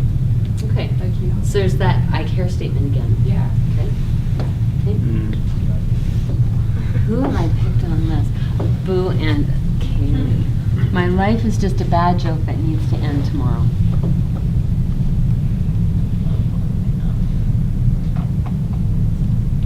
Kind of like the same as what people have said. I'm just like, I'm sorry that you feel that way. Can you tell me a little bit more about that and what you mean? Okay, I'm here. I feel that. I want to hear more. Having somebody that will listen to you, that's just huge, right? Okay. Lots of I'm sorry's, but you can also say, that sounds really hard, right? Or that feels very that sounds very lonely. That sounds very lonely. Yeah, Kayla. Thinking about the second one, do you think that using guilt to keep someone from committing suicide is a good idea? No. But it could be, is that guilt or is it a perspective shift? My son will be fine without me. Actually, I don't think he will. I think differently about that. I would look at it more that way. I think I saw Ben and Johan. Just like looking at the whole like, we talked a little bit about the table, like saying like I care or like focusing on you, like isn't there that whole danger of like the dependency thing? Like you want to draw on their support network as much as you can? Well, we're very in the moment, Yeah. and dependency happens over time. So it depends on where you go afterwards. But right now, you may just save a life. Yeah. I'd still be cautious in how you word it, because if you say I care, that's different than I will always be here for you. Yeah. And there is making promises you cannot keep, and that's really important. Johan. And just say like you've been through a lot or something like that, or like you're going through a lot right now. Yeah. Yeah. Yeah. You guys have the idea. It's in some way joining them in that pain and staying with them in the pain. I mean, all your answers have those kind of qualities to them. Yeah? Yeah. Okay. It's collaborative. So when I'm talking to Wendy and she's saying, I have 8 bottles of sleeping pills and I'm thinking of taking them all, I might say back, what can we do to keep you safe? And there was one time where I was just going at it every which way but loose, and they just were really sticky on the suicidal thing, and I finally said, I'm not going to sleep tonight unless I know you're safe. So we co-author, we work on it together. When I'm sitting with Wendy, she has, and this is going to sound redundant to you, at least I hope it does, she has her own set of strengths and resources and resiliencies. I want to find those. In this too, I want to find those. Therefore, I have to collaborate with her. Does that make sense to you? And the other is straightforward. This is what I can do, this is what I cannot do. This is a secret I can't, don't tell my husband. Oh, it's not necessarily a secret that I can keep. We gotta have somebody involved here. What are we gonna do? And I'm co-authoring with her. So how are we gonna handle that? I'm not sure I feel good about keeping that a secret. In fact, I know I don't feel good about keeping that a secret at all. Make sense? Okay, I want you to just think a little bit together about what you can say to collaborate on safety. You've seen it modeled a little bit, and there's an example. How can we, notice the wording, careful wording, how can we make sure that you're safe tonight? I want you guys to just brainstorm a little bit, come up with one answer for me from your table. If you have 5, that'll be impressive, but I'll only ask for 1. So go ahead and talk to each other. I'm just going to give you a minute to come up with. I want to start at this. Want to start at the back table. Give me a collaborative statement. To make sure you'll be okay. To make sure what? To make sure you'll be okay. Yeah, there we go. It's just another question.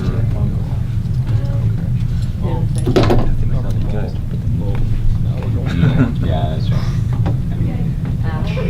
Talk to me. We were thinking, just like you did, we were like, we were asking like who are going to be with you tonight, like in your house, and then can we make sure that when you thinking about suicide, or like when she was waking up at 2, is anybody's gonna be beside her and help her? Can we make sure about somebody being beside? Like and ask like, okay, who's going to be with you tonight? And when you get up at 2, Okay. is he help you? Okay. So you're being a little bit directive, but you're doing it based on what you know. Yeah. Okay. What'd you come up with? So we're basing this on the situation from before. Okay. You can. The way I would do it is because, like, in the context of a counseling situation, it's kind of a little different as if I was like a pastor. But like if I was in a counseling position, I would say, what are some steps that you can do, like kind of putting the ownership on them, but also being involved. And then kind of bringing it back to yourself by saying that I know you're going to be safe. Good. Good. Yeah.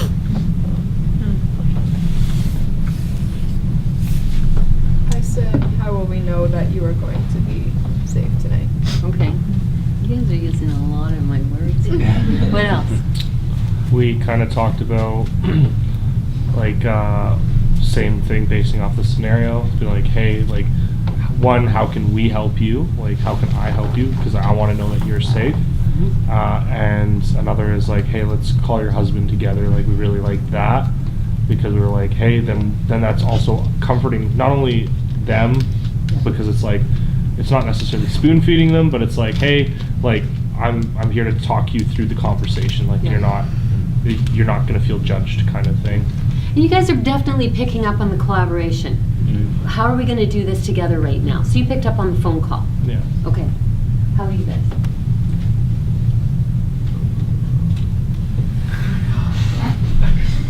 No, yeah, it was like what maybe like what steps can you take tonight that would make sure that you're Yeah. What steps can you take to make sure it's not going to happen? Yeah. You guys. Go ahead, Ray.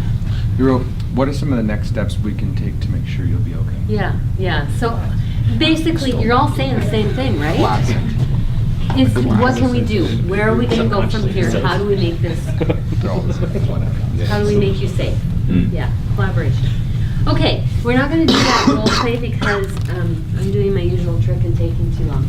I want you to brainstorm at your tables for a minute. So we're talking about risk factors. So we have rich experience in the room. You guys know people, you work with people. So I want you to look at 3 things that you would guess, and I'll just say to be bold, be courageous. If you make a guess and it's a little bit off-center, we'll find a way to make it work. So just be bold, come up with some guesses on what are the inside things. So one of the examples would be depression. That's an internal factor. It's a feeling I have on the inside. So what are the things on the inside of a person, on the inside of Wendy when I'm talking to her, that is a factor that is a risk for her in suicide? Of suicide. External factors. So what are the things outside Wendy? So we might talk for a while and then I find out that she's been gambling and she just lost their whole house and they have a family. That's an external factor of risk. What are some background factors? So Wendy brought up that there was 2 or 3 people in her family that had taken their life by suicide. Right? That's a background factor. So I want you to just brainstorm, and I don't want to go around to the tables because it really puts you guys on the spot. I want you to brainstorm, and then I'm going to pull you back, and I want you to throw at me what you have figured out. Those 3 kinds of risk, okay? 1, 2, 3, go. Start talking. Some internal factors that you have seen or would guess could be at play with suicidal thinking. Loneliness. Loneliness, yeah, yeah. Oh my goodness.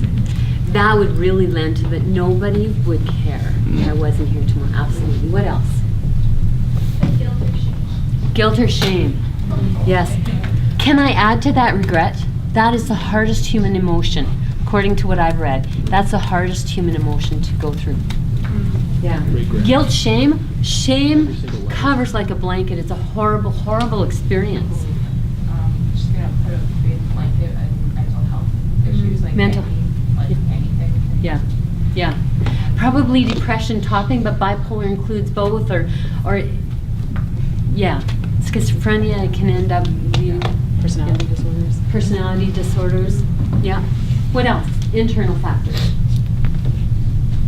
Talking about things like insomnia or like if they're not getting exercise, like the lack of endorphins, lack of chemicals.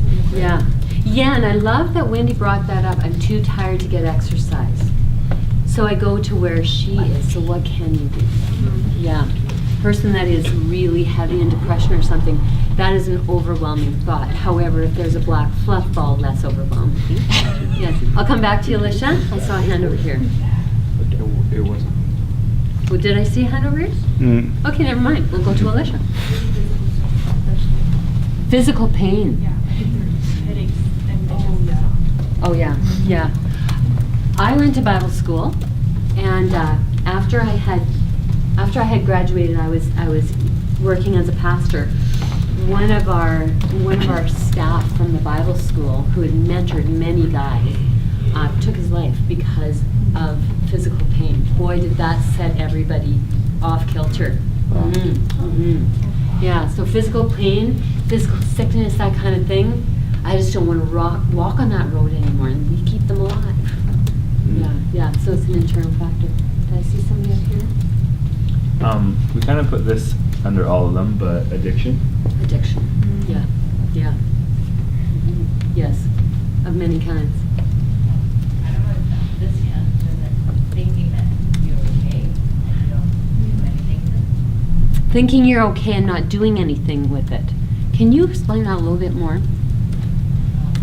You have problems in it, even though like that's like a way of coping with it. I'm not like disassociate with it. Okay, so I avoid thinking about these problems until somebody trips me up. Like my spouse leaves and it's like, okay. Sorry? Ignoring the issues, yes. External factors. Maybe they've been abused by somebody. Yes, abuse. I can't take it anymore. In domestic violence, the person will end up being isolated and sometimes getting really desperate Johan? Death of a loved one or death of a pet, even. Yes. Yeah, we grieve for even those black fluffy things, don't we? Yes. That's right. We lost our dog. Oh my goodness, I grieved about that. Yeah. Oh, whew. Jobs. So if you're in a job or position, or I think like men and women in the military, like post-traumatic stress disorder and stuff like that. Yeah. Yeah, so we're kind of pulling the internal and the external together there, Yeah. aren't we? Yeah. Another one that kind of plays into that fact too is like also touched with the military is like promotions and like your job. So it's like it's kind of an external factor for like career driven, but it's also like within the internal factor with like your mental state. Okay. It's So when like- you say promotions, say more about that. So it's like say like partners in like law firms and stuff. There's even dentists randomly. When I was doing some research last week, it's like dentists have like one of the highest suicide rates. I was like, why dentists? But I guess it's like attaining a certain like threshold for like if you don't earn this much money this year, like you're worthless. Like Yeah. and they put their value in something else. Like so Yeah. that's kind of like an external factor. And I think we talked last week about the fact that doing well, succeeding is not, that's not usually going to lead us to a lot less pressure. Yeah. Because then we have that pressure to keep performing. And if I earn that by working 70 hours a week, how long can I do that? Okay. And on that money note, just like money is a huge issue too. Like if someone went bankrupt, that could be a huge Yes. thing for depression. Yes. Yeah. What am I going to do? I'm bankrupt, I'm 58, I'm never going to get out of this. Yeah. Ben and then like, It was all the same thing. It's gonna say money, debt. yeah. Yeah. Feels like there is just no hope. Taking certain medications that have side effects. That is right. Yeah. Zoloft, those kind of, some of those medications. Birth not control, always. single ladies. Careful. birth control. Single ladies, birth control, okay. It happens, yeah. Or Yeah. like Xanax. So medications can have that side effect, it's true. It's like, Yeah. no, Okay, background factors, what did you come up with?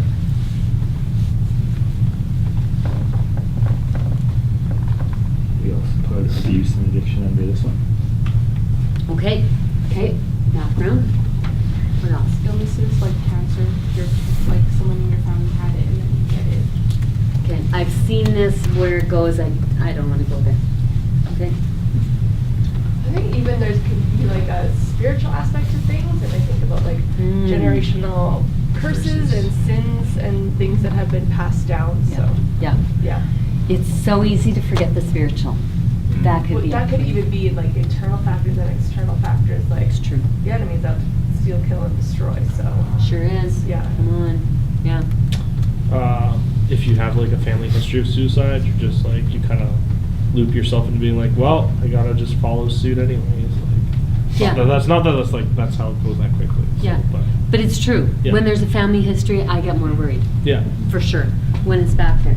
And I don't know if that's because it's easier to cross that line because somebody you know and care. I don't know exactly why that is, but it is something that we get more concerned about. Okay, let's see if there's anything that we missed. So you got the mood disorders, substance abuse, you got that. Hopelessness, believing things will never change or get better. That's a big player. When we would, as mental health therapists, we worked in a hospital and we would get called over to emergency or whatever, and that was kind of the one question that for me jumped out of the page, because when you had that, it just seemed like the risk just took a bump up. Feeling helpless, guilty, lonely, worthless. I think you guys at least got some of those things there. And stigma associated with seeking mental health. We talked about that last week, right? So other barriers like financial means, language, transportation, being able to get to help. I have people that I work with by phone or by Skype where transportation and that kind of thing really is a factor. So there's some things that have some difficulty to them but can be helpful in that. So those are some of the internal things. Oh, and there's more. So the major stressful life events. So I've been with my husband for however long, and he just asked me for a divorce, and I was completely blindsided by that. I can have that kind of reaction to that, right? It's not worth it anymore. Divorce, death. After we lost my sister, when she died of leukemia, I think I told you, I had a long period of just wanting to die too. I didn't have intentionality, but I wanted to die too. And I remember the day when I all of a sudden realized that I actually wanted to live again, but it was a long time in between. So those losses, those major stress issues. Adolescence, bullying, all over the news, right? It is just too difficult. Had a doctor, while he was, I don't remember what it was, a doctor was kind of working on me, so to speak, and in the middle of it, he says, so I need your advice, and he throws this whole scenario out where it was a girl that her mom had taken her to see the doctor because she was sick every morning. And so the mom said, can you look at her, because I don't think she's sick, but she won't go to school. And the doctor checked her out and said, she's absolutely fine. And so he's asking me about it. I said, that could be bullying right there. Oh, he said, I think I'll employ you. Good. Abuse, right? In the home, that's why we have laws about reporting. They don't have a voice. They're completely dependent on their family. Loss of friendship, right? We talked about that whole identity and how that's really important in adolescence. So losing friends, big deal, right? Sexual orientation struggles. That's internal stuff. And to a person struggling with that, that's very real. Okay, so here's some more risk factors right there. So prior to, are you? Yeah, I am, Okay. sorry. Just looking. Oh, you're looking at that, okay. Just in regards to risk,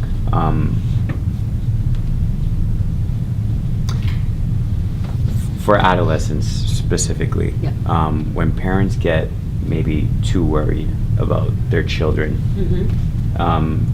there is this natural tendency to bring their child to the pastor or the counselor. Does that like increase the shame and the guilt of that adolescent? Because in their minds they're probably thinking like, I have something wrong with me, like I'm an issue, you know? Yeah. And so, yeah. Yeah.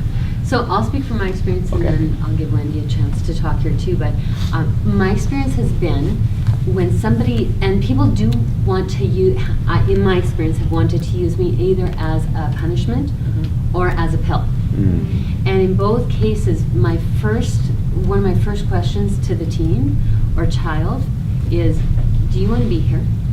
Because if they don't want to be here, I'm not punishment, nor am I a pill. But I'm sure willing to help if they want the help. Yeah. So I think yes, but I find more often in my experience, it's I don't want your help. Like they just don't want my help. I'm fine, thank you very much. So could shame, it makes sense to me, but usually I just find that I don't want to talk to you. I don't really want to talk to you if you don't want to talk to me, because that's painful. The only thing I'll add to it is I think that it depends on how the parents present it as well. So if it's I'm so sick of you, I can't deal with you, you need to go to counseling, or, that's it, you screw up again, you're going to the pastor. Like those kinds of things, obviously that's not going to make the child want to go and access support. But if it's something that's openly talked about, in my home it is, kids know what I do for a living, right? It's normalized, right? So it all depends on, I think, part of it is the kid and how they, just their own internal factors, but the other thing is how is it presented. If it's presented as a punishment, then it's not likely going to be overly helpful. Something that I've also seen is they come, and I would see parent and adolescent together, and I might say to them, do you want to be here? Or if it comes out that they don't, then so do you want to leave, or do you want to see what happens if we talk for an hour? And often okay, I'll see what happens. And we're breaking down some defenses, so that can happen too. And lots of kids come around that way. Do you find if you're if you notice that they don't want to be there, you'd be like, this kind of sucks, they have to be here right now? You can just come out and say that? If you're familiar with the situation? I would. Yeah. I would. I'd be more likely to say it as a question, but especially if you work with youth and you know you're reading it well, and if we're always tentative, they can say, actually, no, I'm glad to be here. Because I've been often my guest too. Right. Yeah. I've asked kids and thought for sure they were going to say, no, I don't want to talk to you. And actually, I would like to talk to you about something. Okay. their agenda might be different. Right. And as my addiction supervisor would say, we'll start with their goal. So, especially with addictions, parent has them there to get them off pot, but their goal is to get their parents off their back. So let's start there, and we'll get somewhere. Yep. Sometimes I use humor in breaking the ice with the youth too, depending on you have to feel out the room, know your audience or whatever. But sometimes, like, if I can tell they're resistant, sometimes I might say something like, "So is this the highlight of your day?" Right? And they'll just be like, "Oh no, why not?" Right? And then sometimes I'll just play with them like that. It depends. Like, I have to feel the room, but sometimes I will do that with young people. You have to have a sense of humor. Yeah. Well, I used a lot of humor in my work, so I do tend to use it sometimes. So, yeah. Do you or no? Probably accidentally. Oh. I don't always mean to be funny and Just like that? And people start laughing at Oh, me. I see. Sometimes Okay. I have to ask why. Yeah. It's intentional, it's a good thing. Yeah, it's a little off script, but on that note, like with especially dealing with teens in a church context, because I know you both worked in one. I know you have to notify the parents if something serious with suicidal is going on. But when do you notify like your supervisor, your pastors, or the people you work under too? Like, you know, when you tell them, hey, this is going on with one of the people that I'm working with in the church. Do you have thoughts? Well, my first thought is in collaboration with the family, right? So I wouldn't necessarily go and tell other members of the church. I would keep. I think she's talking about superiors, like your senior, your new pastor. Yeah. Oh, so you don't mean like the youths? Yeah, no, I don't mean like anyone in the congregation. You're talking about your superiors. Like, I know you have to tell parents, but when you tell your senior pastor, like, this is happening with this kid, just so you know, I'm going to notify the parents. Like, when do you do that? I don't. Do you? It depends on the relationship that I have with my supervisor, and it depends on their credentials. See, we do have a caveat in our ethics to be able to talk to other professionals. So I can say to Wendy, I have this deal, I'm not sure what to do with it, do you have thoughts? I can do that, I can't do that with you. So if my superior has credentials that I could say that's, I wouldn't hesitate to talk to them. My experience is most have not. So much stuff I've just carried on my own. Yeah. When I worked in camp ministries, it was just required that we notify the camp director or whoever we were under. So church, in my experience, I was 12 years a pastor, 12 years in camp ministry. In my experience, church functioned differently than camp. Yeah. But like, what about like if it's a situation that might be brought up to, say, the lead pastor? So, like, say a kid discloses to you about abuse, and so then like they are maybe getting taken away from their family, and so that, you know, that gets around the church. So like, rather than having it come up the grapevine to the lead pastor, like have them know, like. Yeah. In that kind of situation, I would be working with the family saying, you know what, this is going to come out, and I'm really feeling like our lead guy needs to know. Can you give me permission to talk to him, or would you like to talk to him? That'd be my most likely line, or can we talk to him together? Yeah. So those kind of situations where the church is going to be impacted, that's going to be a conversation for me. And I think it's good that if people know, right? So that's another thing I've done many times is if it's an issue with the youth or suicidality or just depression, anxiety, whatever, I will encourage the family to talk to the youth pastor or whatever so that it can be a discussion that people are aware of.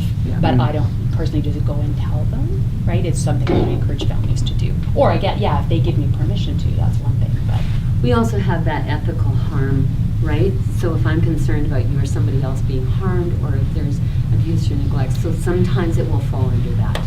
And in those kind of cases, I'm likely to consult, right? So I haven't talked to them, or they aren't agreeable to talking, but I think I might have a caveat where I actually have a responsibility.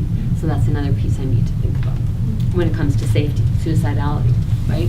Their safety's at risk. I cannot keep that secret. Yeah. That's good. Yeah. Okay, so keep moving here. Mood disorders, substance abuse. Did I already say this? Did I go the wrong direction? Yeah. Okay, so prior suicide attempts. So if they have tried, for however many times they have tried before to take their life, the risk goes a little higher. On that, does it matter what the lethality of the attempt is? Yes? But if they have attempted in any way, I sit up and take notice. Do you have thoughts about that one? I agree. I like it when you just agree. That was easy, I agree. That was easy. I need an easy button. Okay. Family history of suicide, we talked about that already. Lack of a support network. Somebody pulled that out. Loneliness.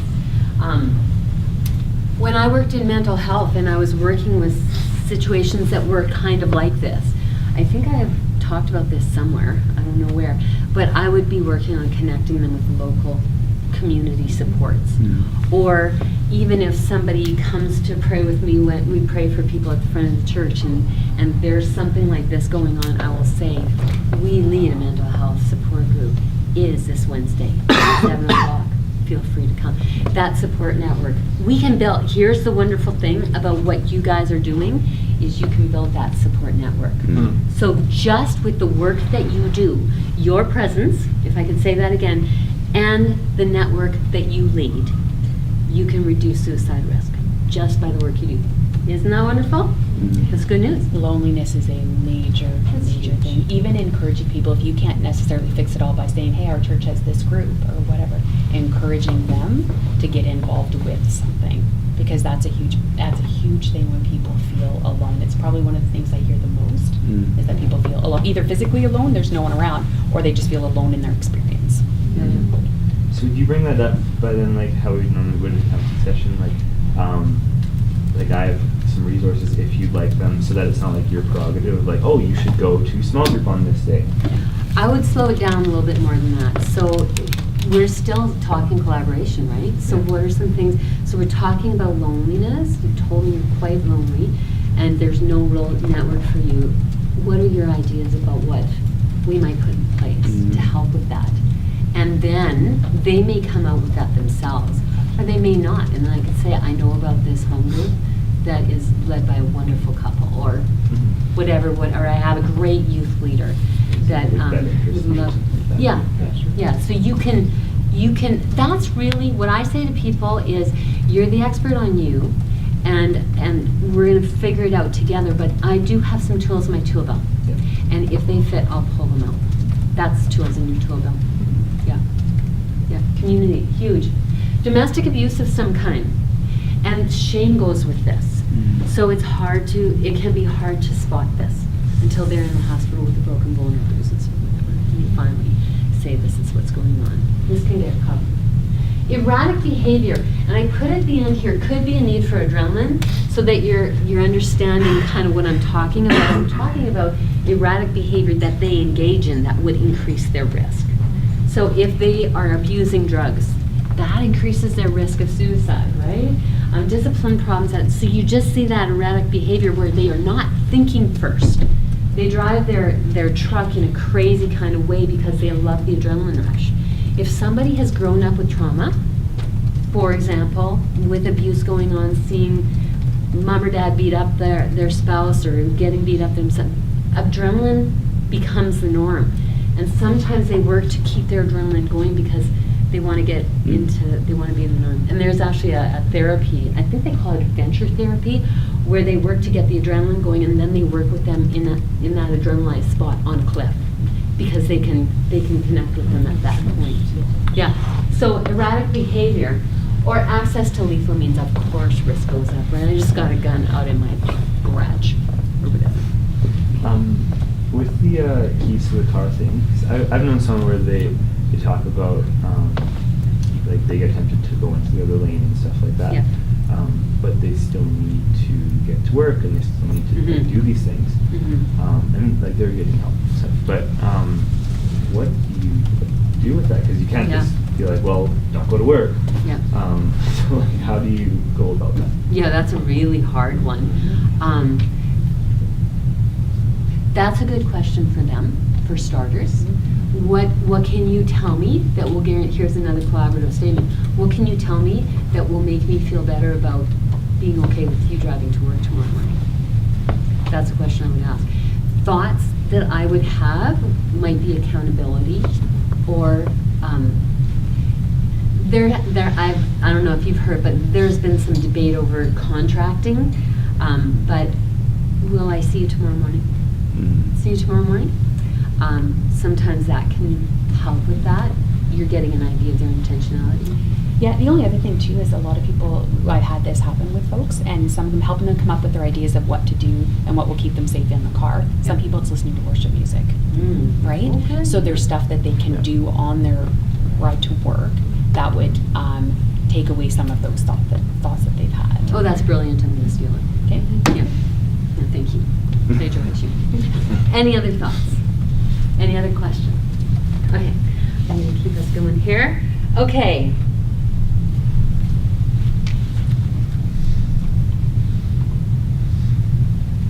Yeah, let's talk about that. I'm waiting for a role play to come. Let me look at where we are. Hold on. Don't talk among yourself because you want to. Okay. Okay, so what kind of behavior? So you have a youth group and you're watching the adolescents, or you are a pastor in a church, or you're in an addiction center or something like that. What kind of behaviors have you seen in your ministries, or could you see, that would make you worry about suicide threat? I think I see you. I'll come back. They 180 turn.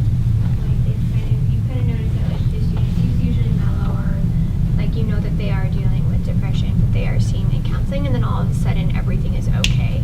Yes, yes. So a 180 turn in either direction, right?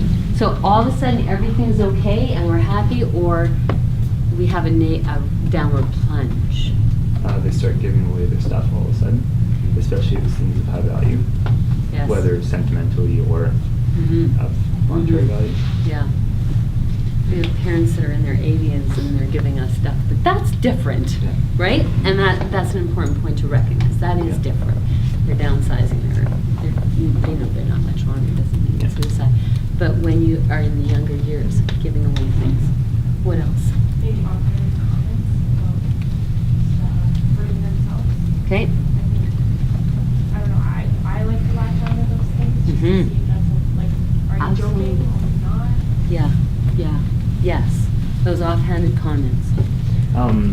Going like this one's a little bit harder, but if they suddenly changed and like they wouldn't normally be appreciative of that kind of thing, but suddenly that I'm so thankful for all you've done for me, you make such a difference. A little bit of historic talking there. Yeah. Yes. I actually got a text like that from a client 2 weeks ago. It was that I just want to thank you. You've been so helpful, and I just want you to know I appreciate that you've been there for me. Okay, feeling nervous. Red flag. Kishan. I guess kind of on the same note, like kind of like when there has been previous behaviors of very feeling down and whatnot, and a sudden jump of like I guess good behavior, like excitement because they've settled with deciding on their intent or whatnot, so they're comfortable. Yeah, yeah. Why are you so okay when we've been 2 years dealing with this kind of stuff? That kind of idea? Yeah, yeah. Any other, yeah. Maybe there's like an increased knowledge of like lethal means. Like, I don't know if like I heard you talking about like guns or knives or drugs or something. Yeah. Why do you know so much about that? Why do you have so many ideas about that? It's amazing the amount of clients that have told me that they've researched ways to kill themselves. Yeah. Yeah. Which is that's what you're getting at, yeah. I don't know if you talked about this, but like giving away personal possessions. Yes. Yes. Giving away personal possessions, especially younger. Anything else? Yeah. Isolating themselves after being camped with the accident that kept running away. We found out later that he had suicidal ideations. And so but we realized that was why he was running away. Okay. We didn't catch on to it. Okay. You did or you didn't catch on to it? Oh, that doesn't feel good. No. Yeah. Yeah. Okay. So isolating. I think like when they start expressing, like you can see it's getting worse and worse and worse. As if you have like a real closer relationship with them, it's like more and more hopeless. Yeah. What would you do with that? From my experience, it was just like we actually ended up referring. To professional. Yeah. Good job. Okay. Any other thoughts? Okay, let's see if there's anything I thought of that you didn't think of. To take their life, somebody kind of said that too. Looking for a way. Abby, you kind of mentioned that. Increased substance abuse. So I'm pushing the envelope to see how far I can take this. Sudden change of mood, that was said. Getting their affairs in order, that was said. Saying goodbye, saying thank you, that was said. Drop in self-confidence. All of a sudden. Or self-esteem goes down. A change in personality. We kind of talked about that a little bit. Change in behavior. So all of a sudden, I don't care. I'm going to hand in a half a paper. It doesn't really make a difference anymore. That's not always suicidal, but it's worth a question. Friendships, change, withdrawing from activities that I enjoyed. That's actually depression. A lot of these things are depression symptoms, and one of depression symptoms are suicidal thinking. We are going to be talking in counseling theory still about mental health things. Guaranteed you're going to hear about that. Or change in patterns. So I start sleeping or eating like there's no tomorrow, or I just quit because it doesn't matter anymore. So those are some warning signs. And still more. Expressing loss of hope for the future. Fear of losing control. So I'm scared I'm going to harm myself. I hear that one a lot. I'm scared of what I'm going to do. There's that erratic behavior. Self-hatred or self-loathing. One place where I was reading, they were talking about how they hated themselves so much. The idea of actually taking their life would give them an escape from having to deal with themselves, which was such an unsavory thing for them. Make sense? Okay. I think before we jump to this one, I think it's important too to make sure that you ask these questions. Like, you can call them on that. Hey, I've noticed that your hope for the future doesn't seem to be the way that it used to be, or something like that. Bringing up. I have just one situation that I'm kind of dealing with right now. Is you talked about humor, I think, or joking about it or whatever. I have a client that does that quite a bit. It'll be comments of, oh, I didn't kill myself today, or oh, I had those pills and I thought about it, but hey, I'm still here. Or, I need to tell you this one, forgive me on this one, but she even said, hey, I didn't hang myself, and the reason why I didn't is because I didn't want to shit my pants. And I'm just like, oh man. And she's just throwing out those, so sometimes I wonder if it's like a shock thing or whether, but it's increased, and she has now had some attempts and been in hospital. So we don't want to just take those, I think some of it's shock factor, but some people just use humor in a dark kind of, in a dark way. We call it dark humor, actually, because they don't know how else to express themselves, right? So when you hear those humorous or whatever, and she laughed her head off when she told about the hang thing, and I'm just like, I find that very funny. It's shocking, but it's like, wow, this is where you're at, right? So it's talking, saying, I need to know if I take this serious, you're laughing, but I don't find that funny. Help me know if this is a joke or not. Right? And I'll just come straight out and ask, because if not, how do you know if this is meant to be funny or if it's a funny way to express what they really mean? Right? Do you think they want you to laugh with them? Sometimes it's people who are, who have that sense of humor. I don't know, maybe. I'm just wondering if it would be beneficial to kind of thing, or if just out of pity, It is really hard to laugh at those things. I don't know if you've been in that place. I just did oh, wow, okay. I've never quite heard it said like that before. It just shocked me, right? Just reacting. Because I didn't know what else to, I didn't feel like laughing. There'd be no laughter in me. No, but it did, it did shock me though, right? Yeah. Do you think the expressing, and, it is a shock factor, so I'm not saying we'll always know when it's coming, but to express shock too much would turn them off from saying anything. It could.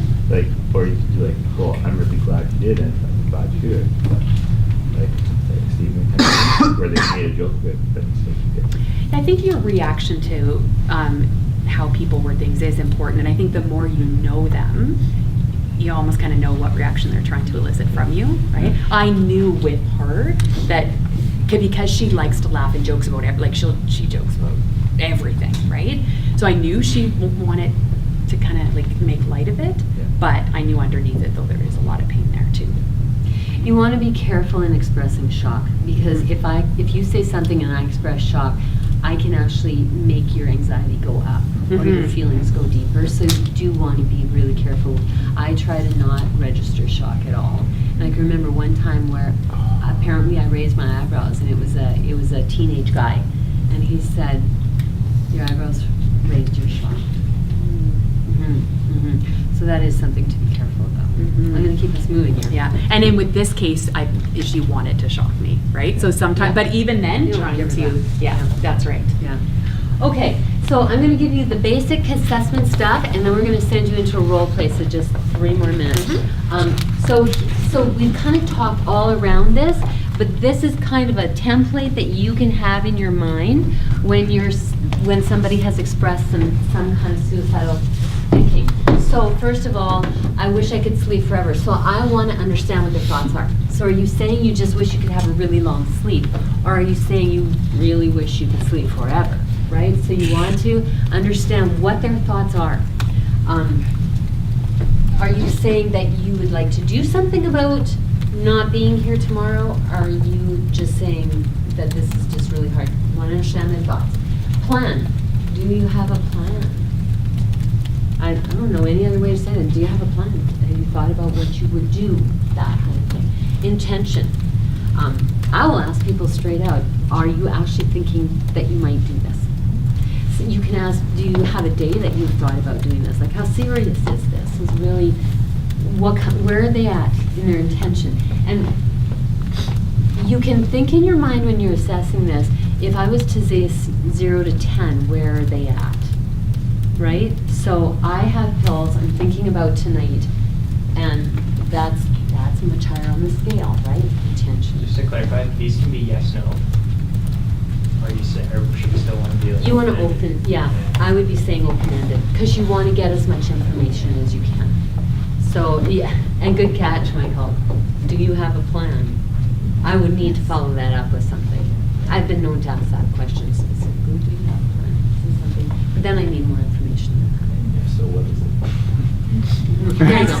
And some of it could be yes or no, because if they say they plan to die by a firearm, I might say, do you have access to a firearm? Yes, that's the means. Right. So that's the next thing that I'm looking at is, do they have access to means? So Wendy said I have 8 pill bottles. Suicide risk just went up, right? You have 8 pill bottles and you're awake at 2 or 3 in the morning when nobody else does. And you're talking about it, and you want to sleep forever. So do you hear all of those things coming together? Thoughts? Yeah. Plan? Yes. Intention? At 2 or 3, she cannot tell me that she doesn't have the intention. Means? Yes. So I'm concerned. So I'm moving on to safety planning. Okay, how can we make sure that at 2 or 3 in the morning, you're safe? Are you seeing it?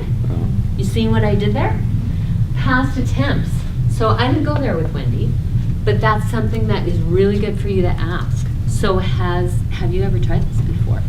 That would have been good for me to do. I didn't. I went straight to safety plan. Past attempts tell you. You may know because you know them. If they're in your youth group, or it's a family that's been in your church or an addiction center. And hopelessness. I want to know if they feel like things are ever going to get better. If they feel like things are never going to get better, I'm more concerned. So with each one of these things, I'm kind of scaling in my mind, where are they at? How intentioned are they? And at 2 or 3 in the morning, I believe that Wendy is, not really, but I believe that Wendy in our role play really is contemplating suicide at 2 or 3 in the morning, and there's no safety measures there. And then you do some safety planning, yeah. So like where, like I know you talked about like with Wendy, there was like making sure the husband knew and had the pill control and stuff. But like, when would you like get authorities involved for like 24-hour watch? Like I've known people who have like gone under watch. Yeah, I would say if there's no cooperation. Like if they'll work with me on safety planning, I'll work with them. And people are usually on meth, I have found people are straightforward. I'm straightforward with them, they're straightforward with me. That's why this is important, and that's why communication skills are important. Let's just be straightforward about this. Where are you at? And if that person cannot assure me, I have sent somebody to a hospital in an ambulance because they could not assure me that they were safe that night. They were just not cooperating, so okay, I'm calling an ambulance. And they walked into the ambulance with the attendant. So they cooperated to an extent, because they could have just left the building. They could have, and I would have still called the ambulance and said, this is what's going on. They are so far still in the parking lot, but there's only so much I can do. I'm not required to chase them. I wouldn't catch them anyway. Not And it's very actually fast. often the police will attend. It's more so, because you When call they're on 911. Mm. Yeah, so I've had police come, and the only thing is I've had police handcuff people and put them in. So it can be, like our health system doesn't deal We're not in very the good correct at way. this. However, that said, you still have to, if you feel they're at Yeah. imminent risk and they've Yeah. left your office or they, they don't have a safety plan before they leave, you have no choice. It comes back to, when it comes to safety, lots of you have had training on how to deal with the disclosure of child abuse. It comes back to the same thing. You have legal responsibilities. That's right. Okay, I want to give you a chance to do a role play. Go, Wendy. Okay, so you guys are going to break into your groups in a moment, and then you have a choice between either doing this role play A, which is going to be with a teen, and the other one's an adult. So this one would be, you've been volunteering at a youth drop-in center, and you've noticed that one of your teens has not been themselves lately. You heard that he has been drinking a lot and got caught driving while drunk, and at youth you overheard them tell another that they just don't want to be here anymore. So this one would be, what are you concerned about? How would you handle the situation? Okay, and then run through the role play. And they may need to just do the role play because we're short. Okay, Of so course. just the role play. Okay, those are thoughts you can have, but just the role play. Or the second one then is the adult one, is you've been working with a volunteer in your church for several years and they lost their spouse recently, just after their youngest daughter got married and moved out of the home. So you've been noticing that they're starting to attend less events and arrive late for things, and just left a message saying they're no longer going to volunteer and thank you for all that you've done. So choose one of those two scenarios and then run through it. So you'll have the helper, the helpee, and then an observer. Yep, triads. Okay, so get into your groups, and then you. It might it's be 10 to good. 12. I know. Might be good for you to answers, and I have to have everything really fast, and you don't relax, and they're the experts. So turn it over to you. What do you think? Sometimes silence feels like it's lasting for 10 minutes to you, and it only feels like a minute to them. Okay. Anybody else? Did anyone else kind of feel like they got stuck anywhere? Yeah? Okay, tell me what happened to you. I actually think it falls into my personality. Like, I have a hard time with imagination. So with like role playing, it's difficult because I'm a very like black, white, literal, logical thinker. So I'm just like thinking of like the context, like what am I like? I had a really hard time going about it because also too with Matt, who was the teen, and I was the counselor. Okay. It's coming from a perspective that we have of a teen, like of a teenager's mind too. So I had a hard time just kind of like responding, just like a typical response. Like I found myself just like freezing. I don't know. Let's ask your teen and Yeah. see if he felt that. Did you feel that way? I kind of made it hard for him though, to be fair. Oh, you monster. Okay. Well, I guess we should have shared not to make it too difficult, eh? Yeah, see, like that's like, well, I didn't make it too difficult, but I was like, I kind of drew from like a kind of a personal situation that I remember I was a part of, sort of, kind of mixed a couple together, which didn't make it easy for him. But it was just like, it just reminded us that we can't have like yes/no questions, and it's just with that situation too. Jeremy was very good at like trying to get the conversation going at least, because like at the same time we got to remember with teens, it's like even with yes/no questions, teens want to talk, and especially from like the perspective that I was thinking about, it's just like, yeah, well, I'd want to tell you my life story anyways. I just want somebody to say like talk to me kind of thing, right? So like, that's why I'm here. It's like I was told, like from what my perspective was, like I'm in a church, like if this is like a youth leader or a youth pastor coming to talk to me, I want someone to talk to me. I want someone to notice that I'm hurting, right? And like coming from that perspective, because like personally, like it's probably a little bit more information that I'd like to share. It's like I struggled with suicide when I was a teenager, and at the same time, it's just like I really wish somebody would have just said like would have just been like, hey, are you okay? And like, do you want to talk? And I didn't have a youth group or a youth leader or anybody, and I was just like, I wanted that opportunity, just somebody to even ask, right? So. Right? See how that takes pressure off too. And what did he want to hear? Repeat back what he said. What question did he want to be asked? Are you okay? Are you okay? Yeah.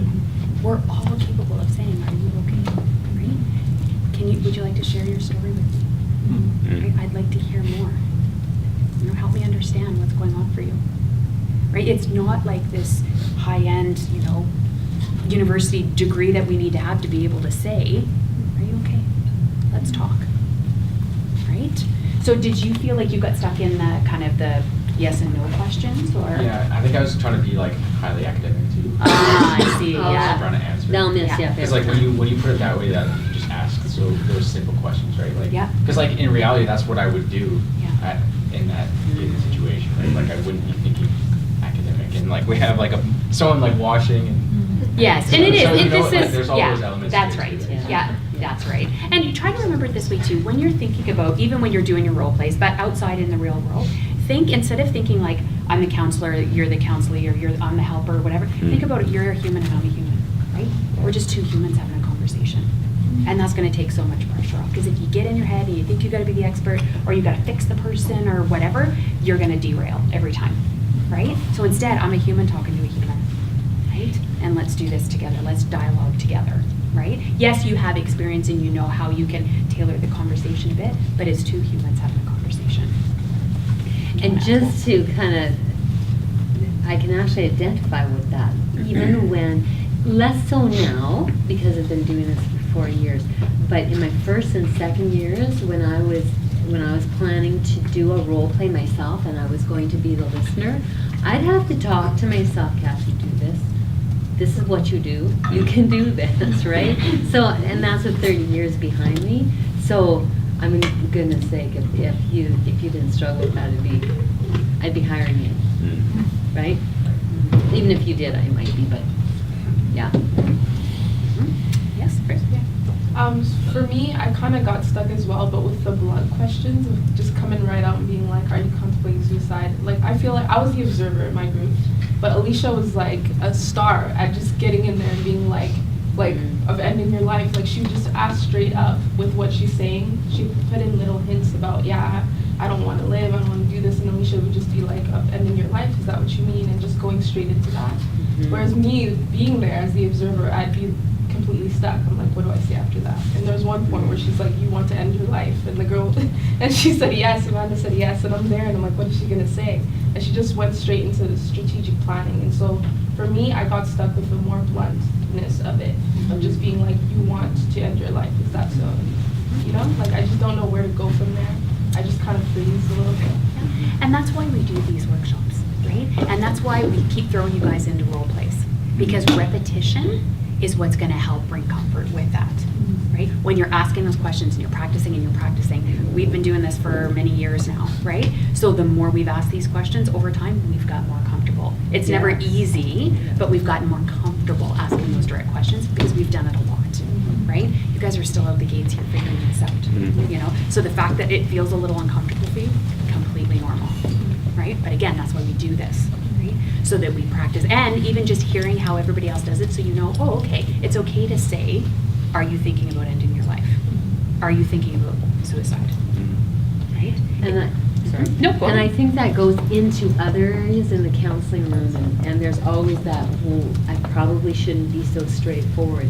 But I think the more that I've done that in this area and other areas in the counseling room, and always get a really open response, it's okay to be asked. I mean, you're a caregiver and counselor, and that's part of your role, so it's kind of expected. And I think that there's something that's almost relaxing or reassuring by you just being comfortable to just say, are we talking about suicide here? Like, my comfort level actually is infectious. Yeah. And if you're wrong and they're not, or if you misread it, they'll tell you. Yeah. Right? They're not going to feel like, oh, they have to lay this up because you brought it up. They're going to say, no, actually, I'm not. Or they might feel relieved that you actually asked them. Right? But again, repetition, this is why we keep throwing you into these triads, because you guys are going to get the practice, and it feels less awkward over time, and the more you practice. Yeah. Good question. I was just like, to speak about the vulnerability side of things. Okay, like, yeah. Because I've had my own struggles with like suicide and stuff like that. Yeah. And so like, trying to didn't know it at the time, but I was drawing on some of that in there, and so like, you know, this was a character, but then there was also part of me in this, and so like, it's hard to answer those questions, like, even though you want to talk about it, Yeah. especially in like the Christian setting and stuff. Yeah. So is that like a, you know, a fear thing, a shame thing, being misunderstood, or what is it about for you, do you think? I think like part of it's the shame thing of like, oh, they're Christian and they struggle with this, or like just stuff like that. And then like I didn't make it super easy on them. Like I explained some of it. So like part of the drunkenness part of it and like drunk driving was like I had just, or my girlfriend had just broken up with me and like stuff like that. And that's not the part that I had myself, but just like different stuff like that. But and then like with means, I talked about different attempts and like how like I'm sick and so there's like pills in the cupboard and stuff. Thank you for sharing that. You know, there's two things that come to mind as you're saying that. One, recognizing that by being in that role play, if you will, even if there's some truth to it, you're starting to kind of understand how other people might feel in that situation. So it helps increase your empathy and your understanding and just where to go. Yeah, my mom's not sick, but I was talking about that. I do some of my own that type of stuff.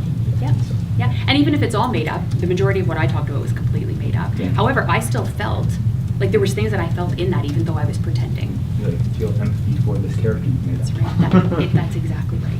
That's one of the reasons why when we do role plays, I actually will ask whoever was in the counselee position, how was that for you? Because even though I may have told you what the issue was, you still are going to feel the rhythm of the conversation and the effect of the questions and comments on you.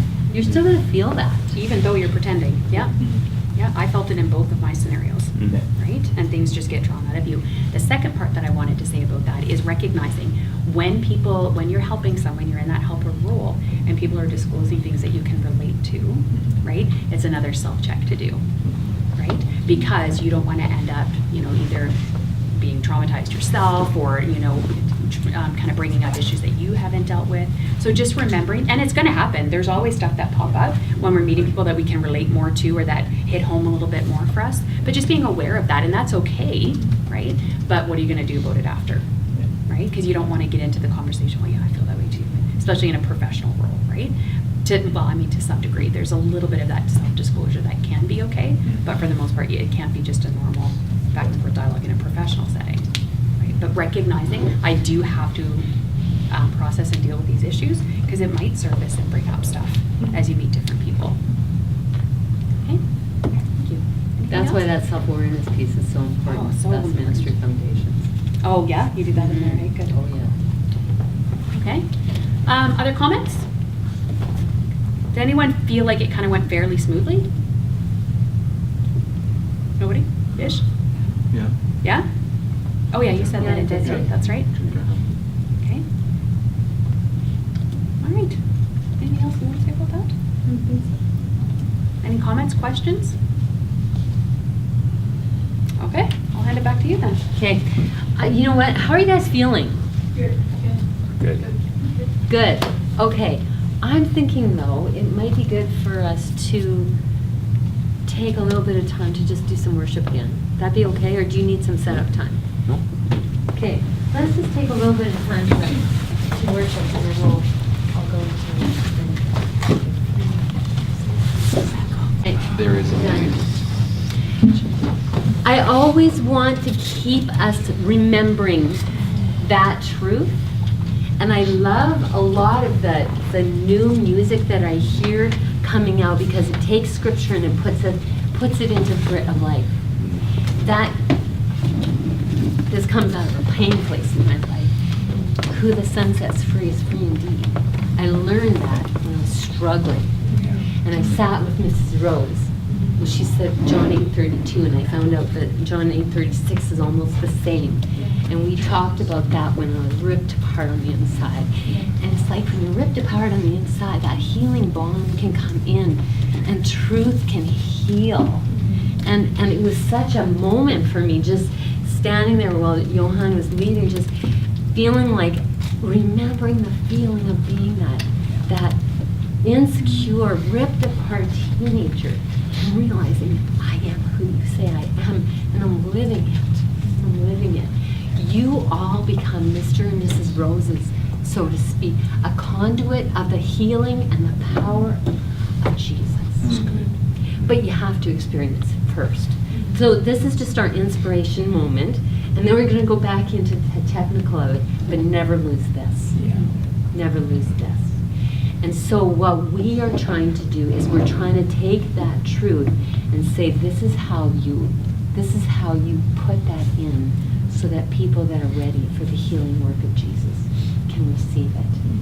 And we don't polarize from it. Never lose this. And never hear us saying that this is not the core. This is the core of what we do. And then we put skills around it so that we can deliver it well. Does that make sense? Okay. I love those moments. I hope you guys are okay with that. I love those moments. I think they're important. Okay, so here we go.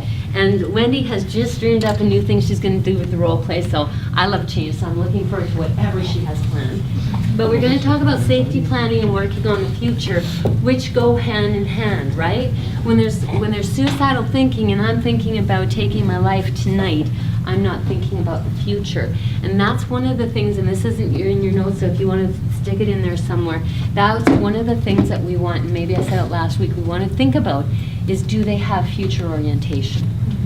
If they have future orientation, I'm not as concerned about suicidal, because if somebody is talking about, I think I'm going to stay for the next 3 years now and complete my degree, that's really different than, well, I'll finish out the day today, right? Very different. So that's something that you want to be thinking on when you're assessing. So that's going back. Okay. So we've done lots of talking, and you've seen role plays, you've done role plays. I just want you to think with me for a minute. So everything, when you pull all the stuff from the day that we've talked about so far, what can you see that would help safeguard someone from taking their life by suicide? What are some of the things you can see, Alicia? Like, I'm really nervous for my sis too, so. We'll take it. Just like grabbing onto, like, I know like for one of my friends back home, she was struggling with, so I was trying to move her out of that situation, and I grabbed on to, like, she wanted to be a social worker. That was kind of something she wanted to do. She wanted to use her past for depression to help other people. So I was like, hey, like, that's still a thing that you want to do, right? And she's like, yeah, like, I would love to do that. But then she was making up excuses for it, and I was like, well, no, like, you, look at you. Like, I can tell that because you have a background in depression and, like, yeah, you're thinking about committing suicide right now, but, like, don't you think that's a very valuable thing you bring to the table? That me being, you know, I want to be a pastor, I want to work in the social area, but I don't have that, you know, like, you have something up better than I do. And so I tried to, like, encourage her in her, and she's like, oh, yeah, you know? Yeah. So you're tapping into her goals, her passions, her desires. Absolutely. What else have you seen or heard or thought about that would help to safeguard someone? So definitely tapping into their I would say empathy. empathy. Yeah. Okay. Just allowing the person to know that you care. Yeah. That you're there for them. Yeah. That deals with that loneliness piece. It helps with the hopelessness piece. Somebody cares. Isn't that part of it? That caring presence. Yeah. Powerful. Yeah. I love Jesus' response when they all came ready to stone that woman. Empathetic. I just see empathy in his response. What else would safeguard someone? Connection. Say more about that.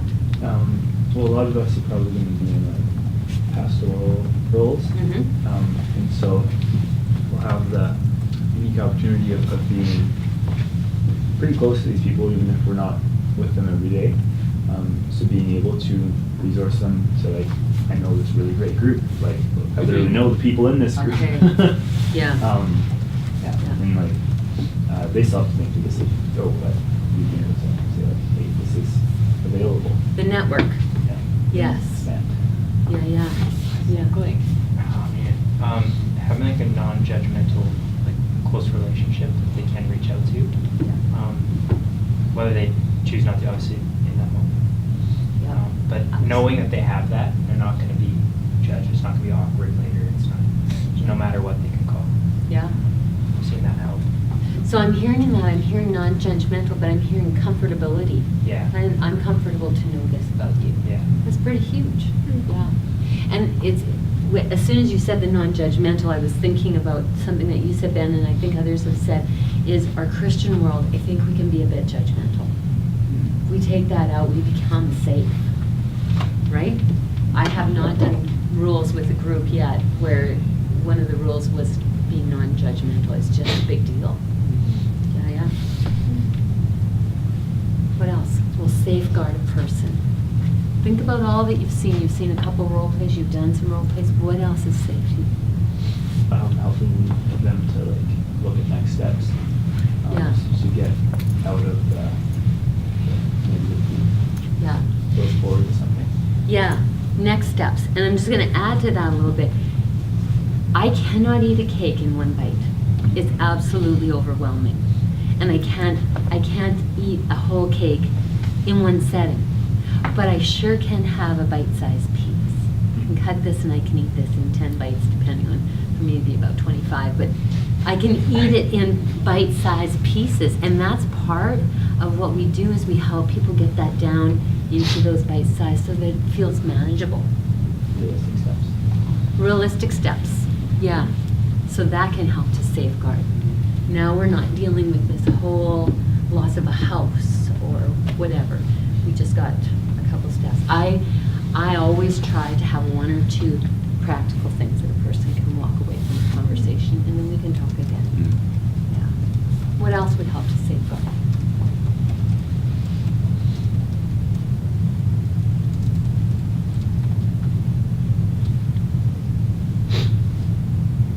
Assuring them of, if you know this person personally, assuring them of their positive attributes or even just the people in their lives that care about them. That might help them see it from a different perspective. I would call that worthiness. Self-worth. I mean, that's one of the markers of mental health, right? Is what's your sense of self-worth? When I assure them that they have something to offer to the world. I'm interpreting what you said. Am I doing it correctly? Am I getting it right? Yeah. You have something to offer. Anything else? I've seen like it help when they've served. Like if you can get them in some level or some way, like helping out with other people. Yeah. I've seen that be a huge help. What is it about that that's helpful? I think it ties into the self-worth thing too. Like I'm beneficial. I'm not a problem. I'm not a burden on people. Yes. And when they actually see like tangible results, even it's like it can actually like aggressively change that mindset. You bet. You bet. Yeah. See and then Ben. It's the connecting them. When they help serve, they're usually serving on a team with people with a common goal. So allowing that to like kind of be like, oh, like together, like I'm not alone in doing this. Like together, I have this. Yeah. It can be very draining, especially if you're in a negative place, to have to stand and just talk to people. But if I can go side by side, putting potatoes on a plate or whatever the serving I'm doing, or cleaning up a gym or whatever, it's way less draining, but I still have that sense of connection. Yeah. And there's like so much to it that like draws you out of it. Like there's the whole part of like not just being a burden, but like actually being valuable. It's like you're looking down so much when you're when you're in these things of like thinking suicide, but it brings you out to like look at other people and to even be able to empathize for someone else in their situation and stuff. Yeah, it gets my eyes off myself. For those of us who have extrovert, I'm kind of on the line, but for those who have extrovert, that's really essential, right? I can remember one night when I had just one baby at the time, and I was at home and I was by myself and I was blue. And Doug said to me, pack up the baby and just come up to the building. We were working at Nackerman at the time. So I bundled him up and I went up to the building. I saw one person, and there's just this change, right? So there's, introverts is a different story, but I think we all need some balance. Yeah. Anything else that you can think of that you've seen, that you've heard, that you would think this would safeguard someone who might think about suicide? just drawing on the relationships that they already have. So like the husband, like, oh, you have a husband who's there to be able to take those pills away. And so just drawing on the people that are already around them, that they are already connected to if they have those people. Kind of emphasizing that. Yeah. Yeah. I think taking, like, safeguarding them against something that, like, can't harm them, like making sure that, like, the pills are put away, or, like, the knives or guns or, like, all, like, that sort of stuff, like, actually making sure, like, oh, like, where is that in the house? And, like, after we make sure that it's, like, out of sight, out of mind, out of reach with someone who, like, can safeguard it. Absolutely. At a real practical level, that's much safer to not have those pills, knives, guns, whatever, handy, keys. I think even like helping them be aware of what's actually going on. Like, you know, in the one scenario you thought you like hated science now and didn't like the kids that you were teaching and like all this stuff. But like, you know, you still like that. It's just you don't like anything right now because you're tired. That's right. And so like perspective. Yeah. And so like you change perspective where like, no, these people aren't all against me. It's just Yeah. I can't see. Yeah. Helping them figure that out. And if you noticed, it was all listening, reflecting, summarizing. You already know it's something. Yeah. And then just observing. So the problem is your sleep or your career. Yeah. Just letting them figure that out. Ask them good questions. Anything else that you can think of? Those safeguards. We're thinking in terms of safety planning. Anything else you can think of that you would add? We haven't really said nurturing their relationship, their individual relationship with Christ too. Right? I don't know how we all missed that one, but Yeah. right? Like that main thing, how do you help nurture that in someone that is open, right, to talking about Christ, and someone that walks but might be in a bit of a dark place or whatever. So let's talk about that, because I think that's a really, of course I think that's a really important piece, right? So how do you help somebody nurture their walk with the Lord? What can you do? I mean, you guys are training for ministry, so you've got a little advantage over us who work in a clinical setting, to some extent, not completely. But how do you help nurture a person's walk with the Lord? I always go to the Psalms. I go to David and how he is very honest about what he was feeling with God. So I think sometimes we think, especially in terms of things like depression or anxiety or suicidality, we want to hide it from God, thinking that he won't understand, so we keep it inside. With David, he was just like, here it is, like I'm moaning and groaning on my bed all day, like wetting my couch with tears, and it's like God can handle those things. So to be able to show them maybe a different side to expressing emotion to God that they've never seen before. Yeah. And I think it's at those times when we realize we can be honest with God that we find out that he nurtures us in that pain. Yeah. But if we hide that from God, or try to, because we can't actually, but if we try to, how can he nurture us? Because we're busy going like this. Yeah, okay. So just helping them feel comfortable to be honest with God. Those are some of my best times with God. Because those times where I came so, I think I just said that. Yeah. I'll come back to you. I think too, even like talking more about like the parts of Jesus that aren't talked about as much. Like, you know, it's not just like he's holy or just that he's like doing all these miracles, but like he asked God to take this cup from me, like cried blood or like whatever. Yeah. And like, you know, my God, why have you forsaken me? Like he understands he's doing with them, and like Judas, like someone he was close with, literally like betraying him, right? So like he knows these things that we feel. And so like he's not just saying go to and we're feeling good and we're feeling like we want to keep on going, but he understands.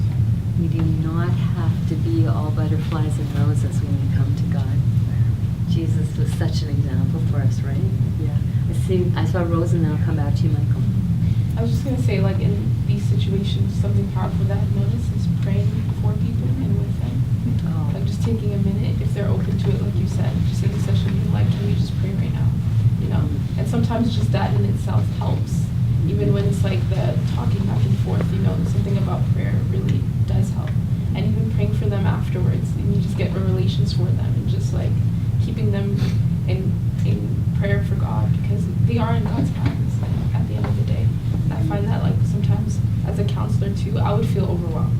If I met with these people constantly, you know, and so giving it to prayer as well helps me kind of be like, Lord, take this load from me, you know, help me with this. Yeah. And some people really seem to thrive on that. I had a couple come to see me for the first time 2 or 3 weeks ago. And I'm always very careful about that because I don't know what kind of faith background or what their convictions are. And this couple came in, pretty difficult situation at the end. I want to say I lost my mind. I didn't lose my mind, but we finished and I just bowed and I started praying for him. Like, it's just not my style to do that. I would always ask first or whatever. And then I finished and I said, I hope you're okay with that. Oh, yes, they were fine with that. And they went. So then the next time that they came, when we were finished, I forgot about it. So so we finished, we figured out what we're doing, and they're both just kind of sitting there. I'm kind of just sitting there looking at them. And I said, oh, do you want to pray together? Yes. Okay. So some people, that's just really a profound thing. And I don't know about your experience with that, but I can feel the energy in the room just come down to calm. Sometimes when you read scripture, or you pray, or you help people to reach out, give them some space to do that. Yeah. Good. Yeah. Oh, I was gonna say, knowing our limitations or whatever. Like, if I'm like, when they're talking about the Psalms, or he's talking about Jesus in the garden, like my immediate personality is like, yeah, but Jesus, like moments later, is healing somebody, like right away. And that's like where I'm wanting to go with somebody. It's like, I know you're feeling bad, but like, come with me, you can see. And I've seen it. Like, I've seen someone be like suicidal. Literally the next night, wrote about it in my paper. Saw God heal somebody through them. So I'm like, yes, that's a possibility. But like, knowing my limitations, like, I'm not pressuring that right now. It's like, shut up, Michael. Just shut up. You're sitting with them, just chilling. Yeah. And then being like, I'm going to refer you probably to somebody else who's more naturally empathetic or counselor who can actually help you. Yeah. But yeah. You know what I hear in that, Michael? I hear tempering your strengths, right? So my natural inclination is to see the positive. I think that's a strength in you. Sometimes it has to get tempered, right? That's cool. Yeah. Yeah. And I think there will be a time for it. Sometimes it takes patience to wait for people. Yeah. Other thoughts? Safeguarding people. The other thing I want to say along with talking to them about their walk with Christ too is we also have to be sensitive about how we say things, right? So for example, if someone were to say to you, I think I'm struggling with depression, you say, well, how's your walk with God? Right? Yeah. Like, you do have to think about how you, because you don't want it to come across from a judgmental standpoint or something, because then how did you hear that situation? Like, how did you interpret if I would have said that to you? You're saying, I'm not praying, I'm not reading my Bible. You don't have enough faith or whatever. Yep. Right? See how it's just important to think about, but we might be thinking that, and from a concerned heart, like, oh, I wonder if you're close with God right now, what's happening? But you have to be careful and think about, how am I going to word this, right? Because of how it might be perceived. Right? Make sense? That's that slow pace. Right. Thinking. Yeah. Yeah. Any other thoughts? Some really good thoughts here. You guys went beyond what I came up with, so that's good. Okay, let's talk about The mic? No, the mic is off.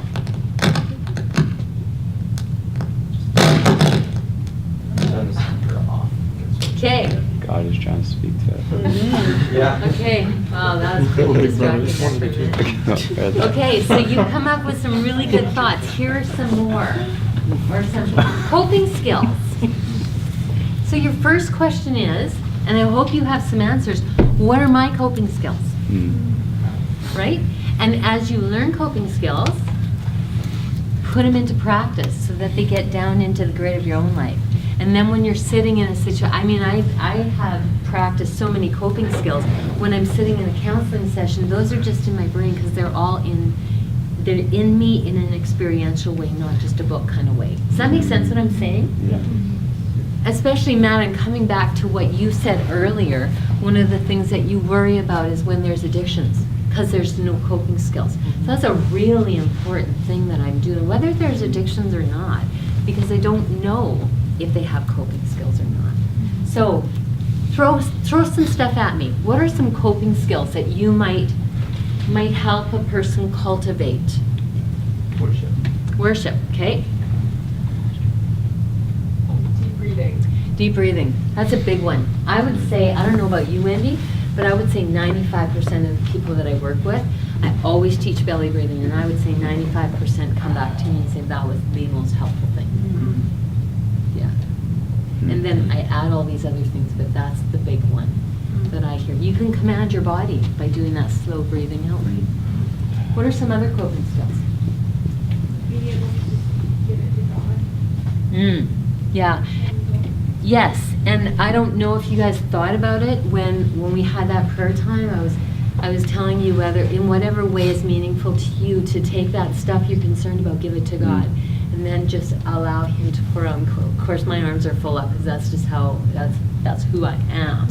But just actually walking you through that, because it gives you, for some people, there's a picture there. For other people like me, it's an experience. And for other people, it's more at the auditorium, because we all have our own way that resonates the most. But actually helping them to put that where the rubber's on the road. It's one thing to say it, it's another thing to do and experience it. Yeah. Yeah, learning how to give that to Jesus. What are some other coping skills?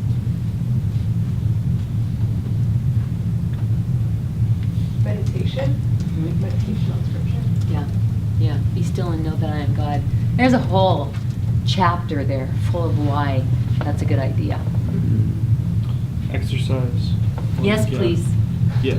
Thank you. I can't provide that. But like. Say that again? It was like when you're walking the dog kind of thing. Yep. So like, even if it doesn't necessarily mean like you're not going to the gym, you don't have to go get a Good Life membership. Like. Yeah. You can take a walk. Like. Sure. Yeah. Yeah. Yeah, and you know, when that comes up with a lot of different people, I'm often surprised at what they come out with. Some people, they want to go running. I do not get that, but more power to them to go run on the cement. Journaling. Yeah. Journaling, yeah. So good for the processing across the brain, right? Definitely. I've Yeah, just worked with some youth who are just like verbal processors. They want to like bounce ideas off you, and a lot of times they just come up with themselves sometimes. Oh. They just come up with ideas and you're like, oh, okay, yeah. Uh-huh. Yep, absolutely. That's the cat's meow right back there. Yeah. Yeah. So allowing them to, or helping them to realize how important that is to them. I've had people realize that right in session. Oh my goodness. It does me so much good just to talk.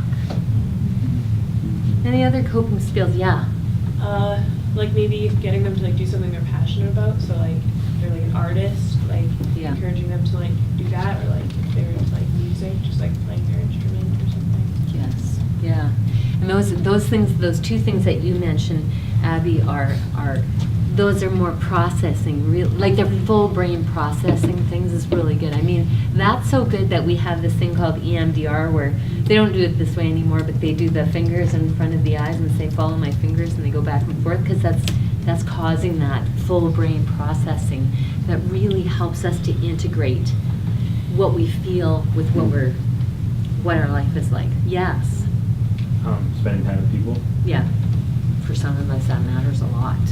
Yeah. Like even just getting out of the house. Right? Yeah.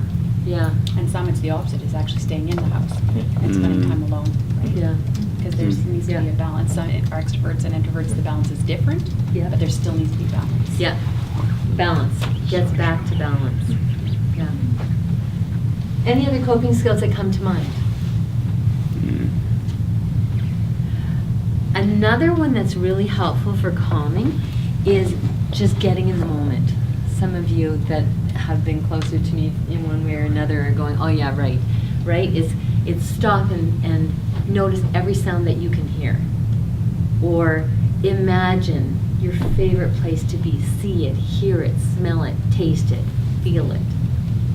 When we get in the moment, we get out of the storyline of our life, and there's calm in the moment.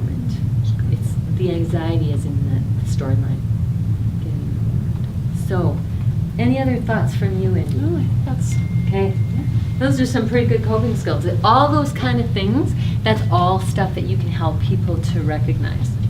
Mrs. Rose, when we would hit some of these tangly spots, which I had so many, still have some, but just so many, my life was full of them, she would say, open your Bible to Psalm 147, verse 3. Now read it out loud to me. And there was something about me reading that out loud. I still remember them. I didn't mean to memorize them, I just did. Coping skills. Connection to others. You guys have talked about that. Their family, possibly recognizing the resource that their husband is to them, or their kids.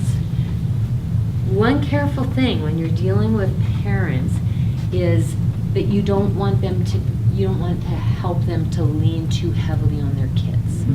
They need to find other adults to lean on, because adults have adult stuff, and that's heavy for kids. So that's the one caution that I put in there, is that if it's adults, they need to lean appropriately on the right people. Access to physical and or mental health care. That can be a catch, but most churches have some kind of care stuff going on, or I've referred people like over to Beulah that go to some other church because they have a singles ministry, and we know that they do.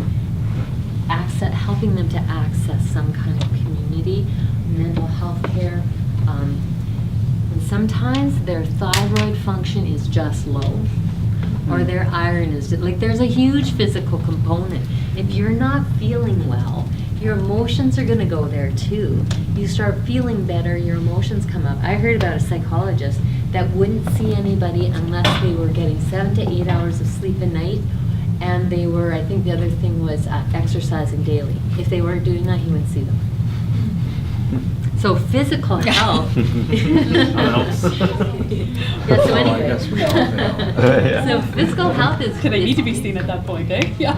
Exactly. Be a Exactly. parent? You probably didn't have a very big practice. Yeah, that's what I'm thinking.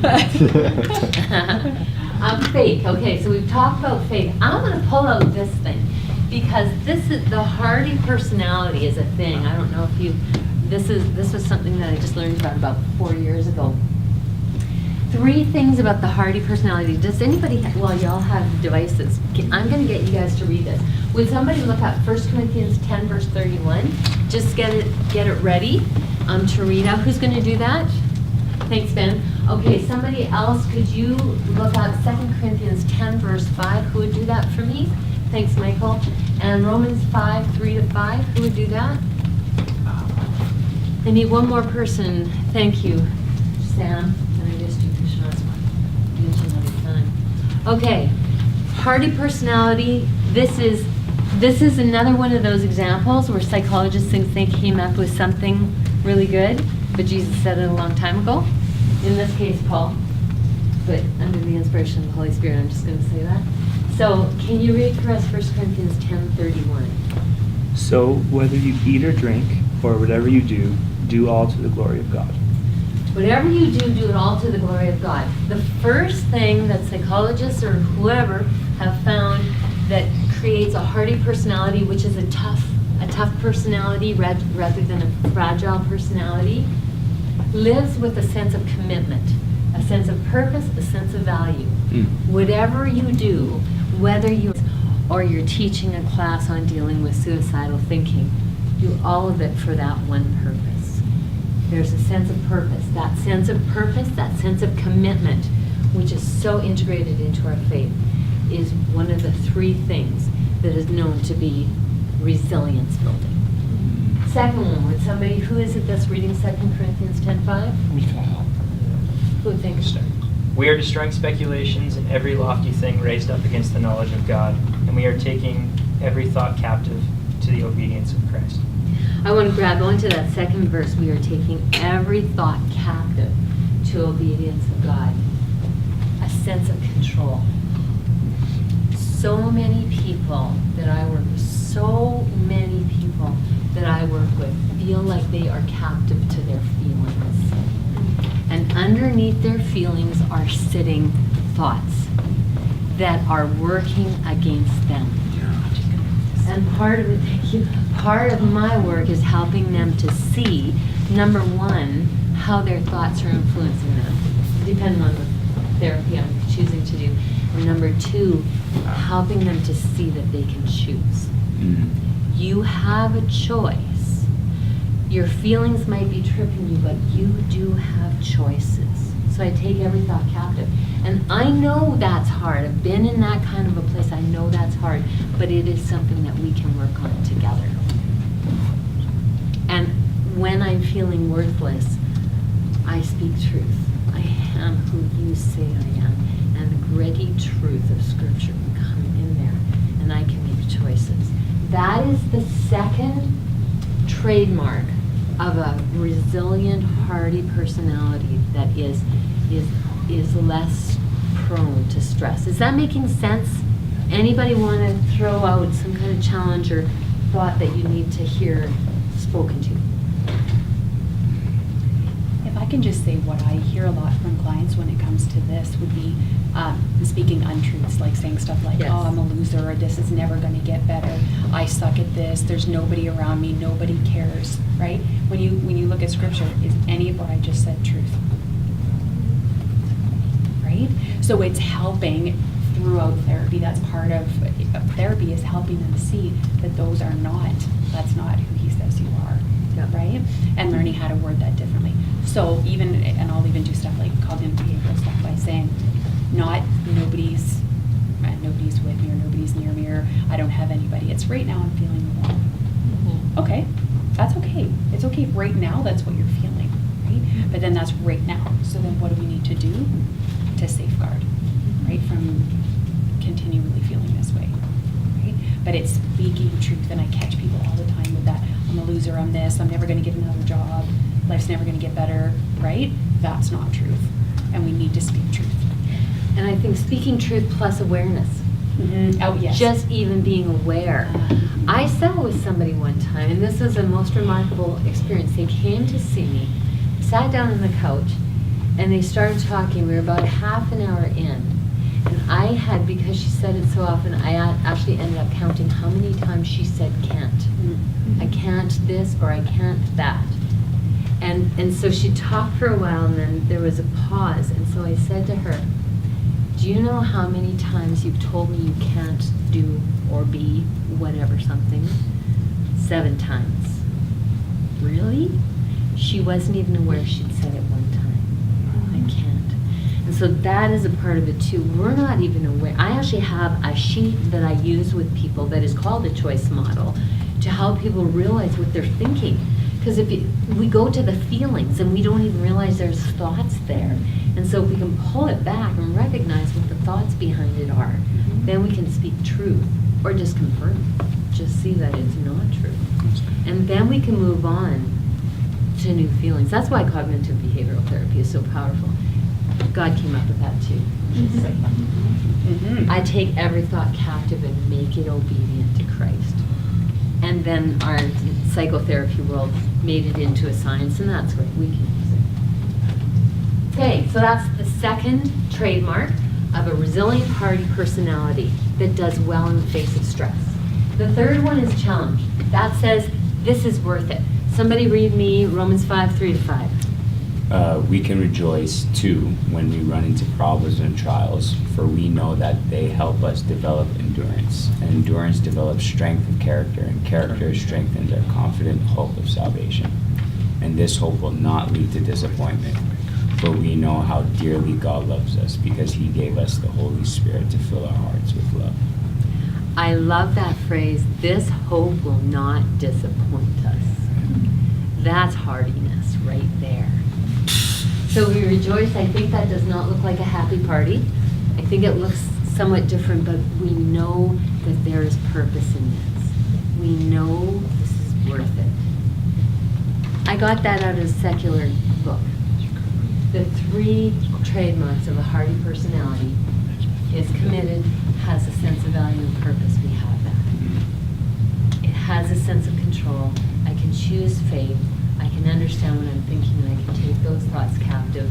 It might take time, but we can do that. And it's a challenge. I feel alone today. This is worth it. And often, one of the things that I will say to people is something to the effect of, can you imagine yourself in a year from now talking talking to somebody who feels the same way as you do right now and helping them. Sometimes you just see light bulbs turn on. This all turns into ministry. And I know that we're talking to people in this room who are going through hard times or have been through really difficult times. Those times turn into ministry. It's a challenge, but it's absolutely worth it. And that's resilience. If we can keep our eyes fixed, there's resilience there. It's huge. It's huge. So those are protective factors. Here's some more. Life skills, problem solving. So when I'm sitting with somebody, you've heard me say them many times, you're going to hear it more this semester, I don't solve problems for them. I don't advise them on what to do. I will not do that because I'm not helping them. Well, I am in that situation, but I'm actually creating dependency in them, right? So if I ask good questions, give good reflections and summaries, and help them figure it out, they are learning problem-solving skills. With youth or children, I do not want to be their frontal lobe. I want to help them develop their frontal lobe and create their own connections, because those problem-solving skills are going to create resilience, and it's going to be a protective factor for them. Conflict resolution. How often is suicidal thinking because there's been a conflict?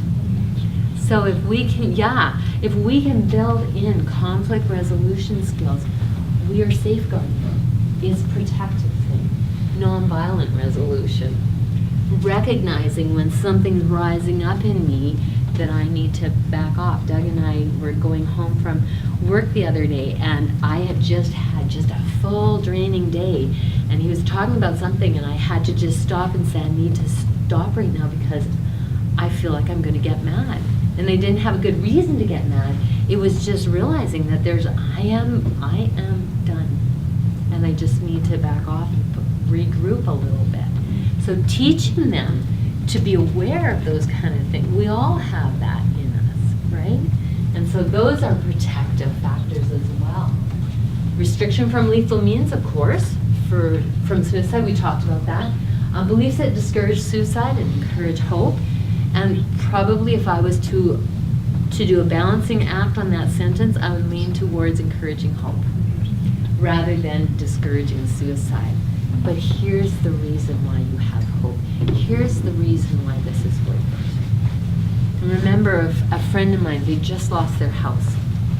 And we tend to come up with a lot of pat answers as a Christian community. And they'd lost their house. Her husband had gone through a really, really difficult, they had just had such challenges. And we were talking one day, and she said, you know what? For me, it's just I know there's heaven coming. She wasn't suicidal, but that was her hope. That's all that she could, because there was too many hard things. Encouraging hope. There's always that, right? Access to support and services, we've talked about that. Ongoing medical and mental health support. I'm just going to add in there pastoral care and counseling. Even if you can't dig into the dirt of therapy, you can still be ongoing support that is good for their mental health. And there it is, look at that, pastoral support. So those are other protective factors. So I'm saying this all to you, but I want you to remember that, because you're going to be doing some safety planning after we're done this. This is all stuff that you're going to be cultivating and using, right? Okay. Okay, so I want you to think about your spheres of influence, wherever it is. So whether many of you work in a church or in a hospital or in a school setting, so I want you to think about those places where you've got friendships and home life often. And I want you to think about what kinds of things that you might do to help somebody that you care about overcome. So we're all leading towards this role play thing. So just talk to each other for a minute. I feel like we already answered that question. Do you guys feel like we've already answered that question? Yeah. You know what? I'm going to just keep going. So here's some general tips for helping. Be loving, positive, consistent, and affirming. One of the most healing things for me with Mrs. Rose was, and some of you heard me talk about this, I don't know where, probably Ministry Foundations, was that day when I went to her house.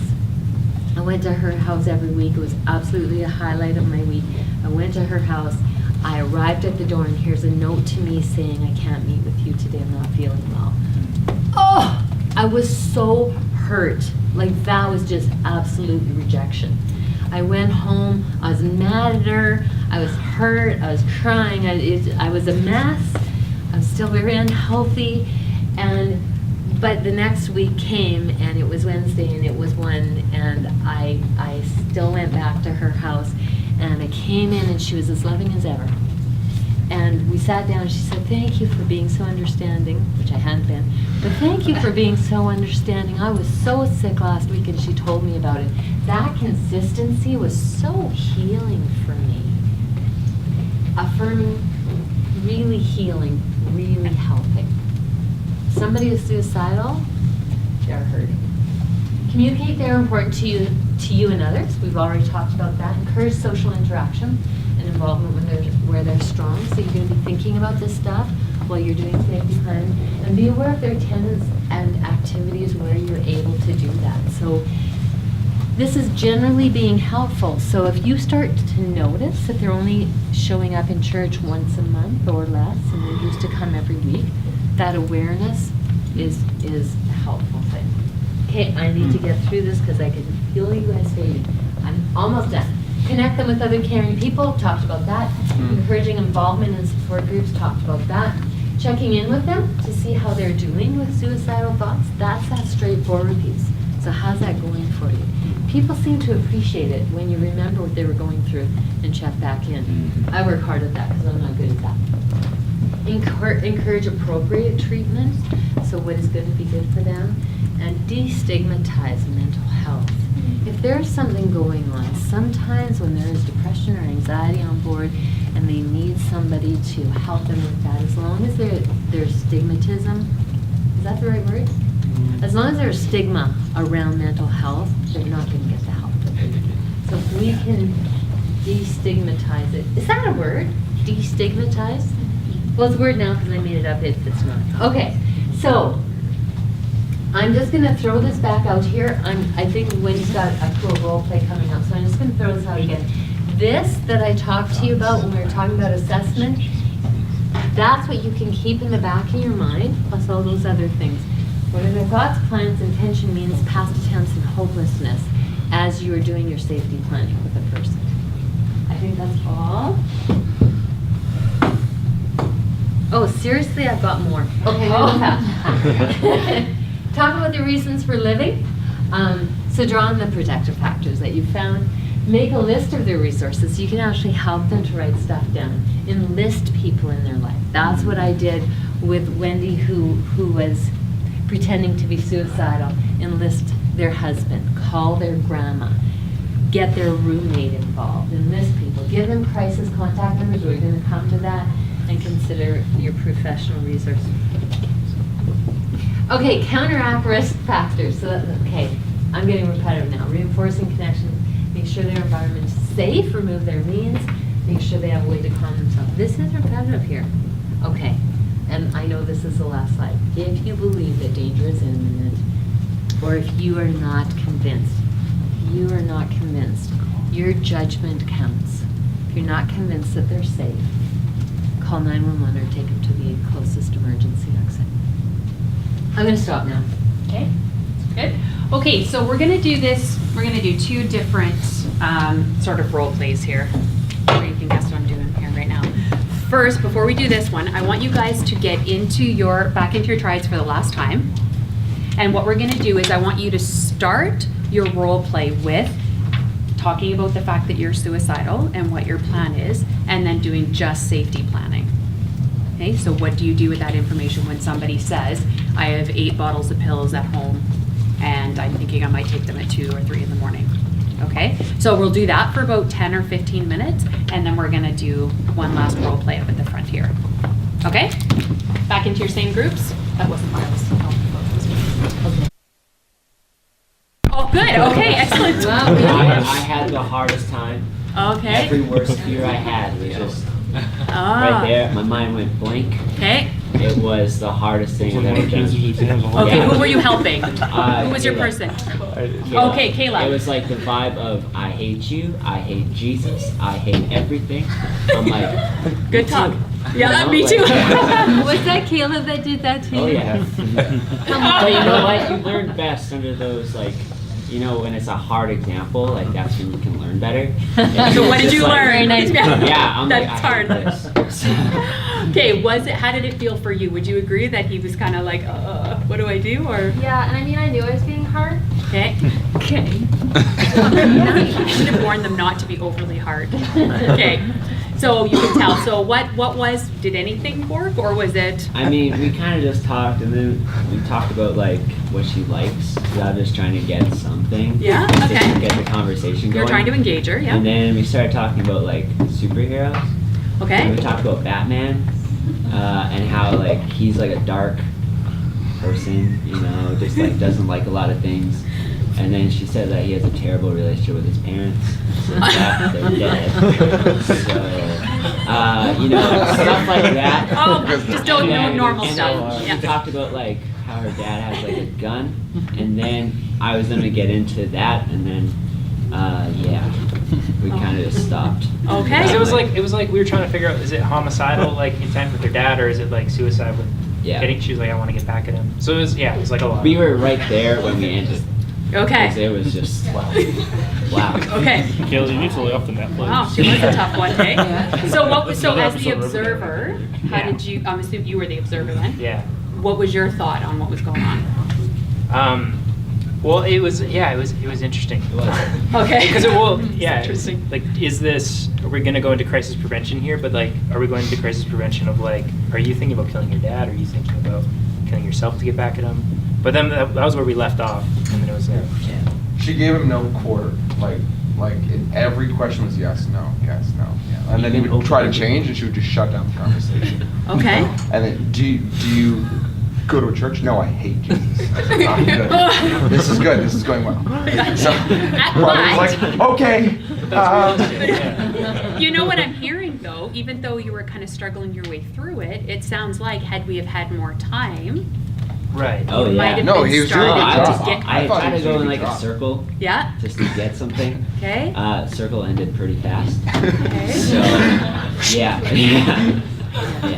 Yeah. No, he Okay. didn't. But yeah, Well, maybe had you had more time, maybe. we might have kind of come around with Yeah. that, Maybe. right? And she was being maybe a little tough.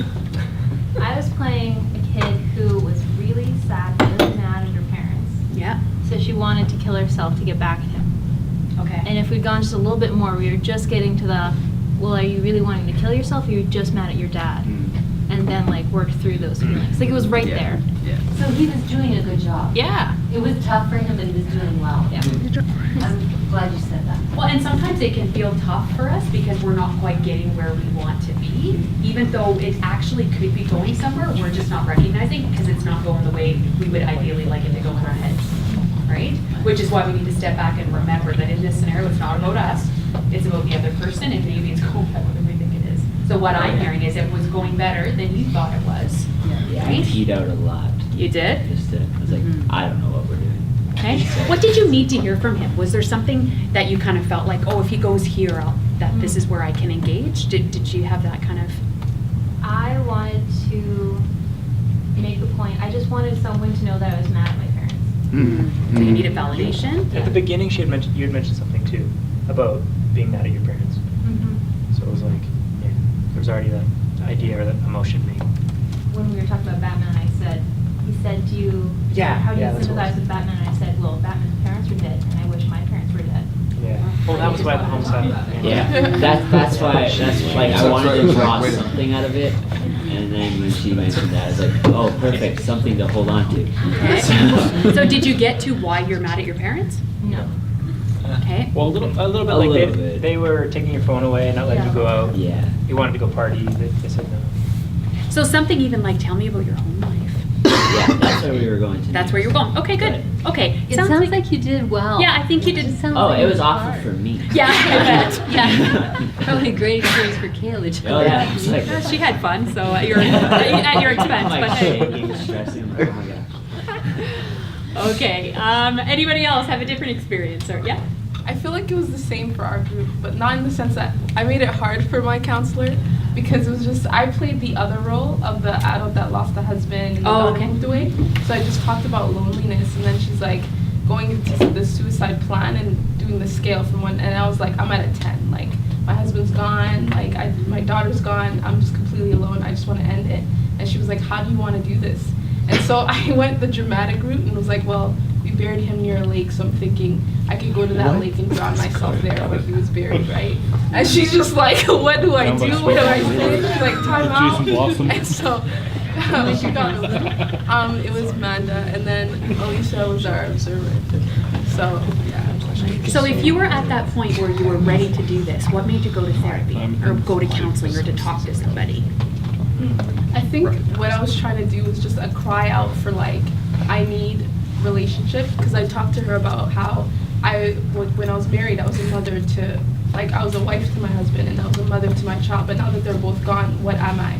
You know? And so it's coming to her, just being like, I just don't know what I'm supposed to do with myself anymore. Your purposes. And so, yeah. Okay. So I think that's what I was trying to play on. And why I was just kind of like, I'm done, because I have nothing to pour out anymore. Okay. And I'm alone. And did you get there? Were you able to express that? She was getting there, but I think she was trying to like word out, like maybe you could talk about it. Like I did, like we touched on that briefly, and like I tried to affirm her, like in the blurb it said that like she was a volunteer.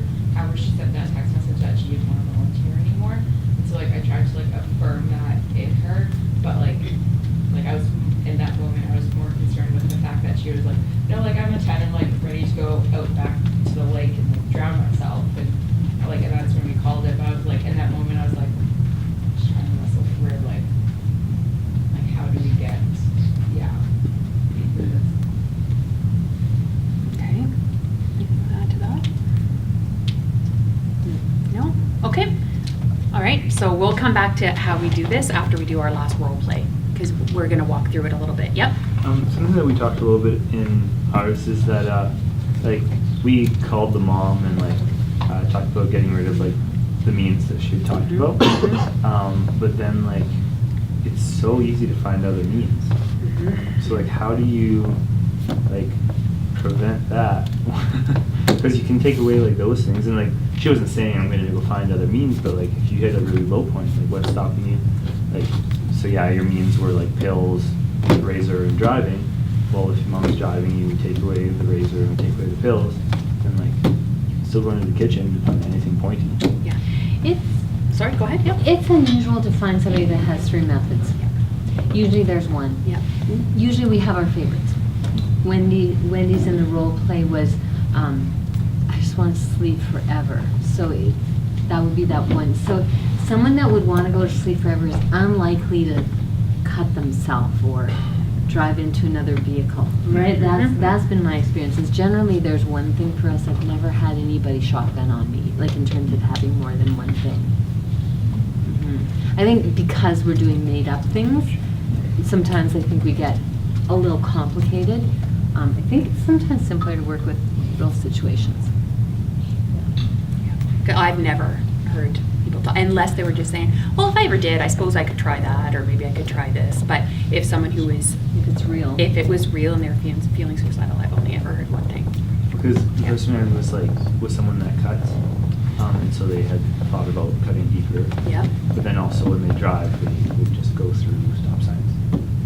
Oh, okay. And so that like, you know, if I die, it's not me. And so we were just thinking like, well, if they're able to find those, and like if they still have strong feelings like that, then like, what's stopping them from just deciding to do different methods? I think at some point you have to say I'm a person with limitations. I do my very best to safeguard, but you cannot come up with every weapon and something for every weapon. It's what's in front of me. What are you thinking about? I mean, bottom line, as a mental health therapist, it was, do you have a plan? Do you have an intention today? If they said, I don't know, about 2 or 3 in the morning, then you deal with the 2 or 3 in the morning. If they say no, that's what we've got today, right now. At some point, there's just a limitation. I just cannot safeguard every eventuality. That's why I wanted to get the preventative one, it's like connecting them with the network. and Right? stuff like that. Yeah, some lifestyle stuff. And if they weren't saying, I'm gonna skip all the stop signs and red lights on my way home today, right? So it's not an imminent, like this is happening right now, then you know, because then if that was the case, what would you have to do? They told you they were gonna try to die on the way home by running all the red lights and stop signs. Yeah, you'd have to, right? But if So it's that's also not the not case. Or ask for the keys. Yeah, yeah, yeah, so you would have to intervene on that. Because that's not only a risk to them, it's a risk to That's the right, public. it is, yep. And values. Yep. Okay. Okay.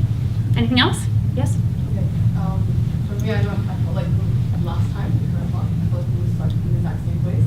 So I kind of asked like a more direct question when we were having a conversation. I was kind of like, okay, do you want to end your life?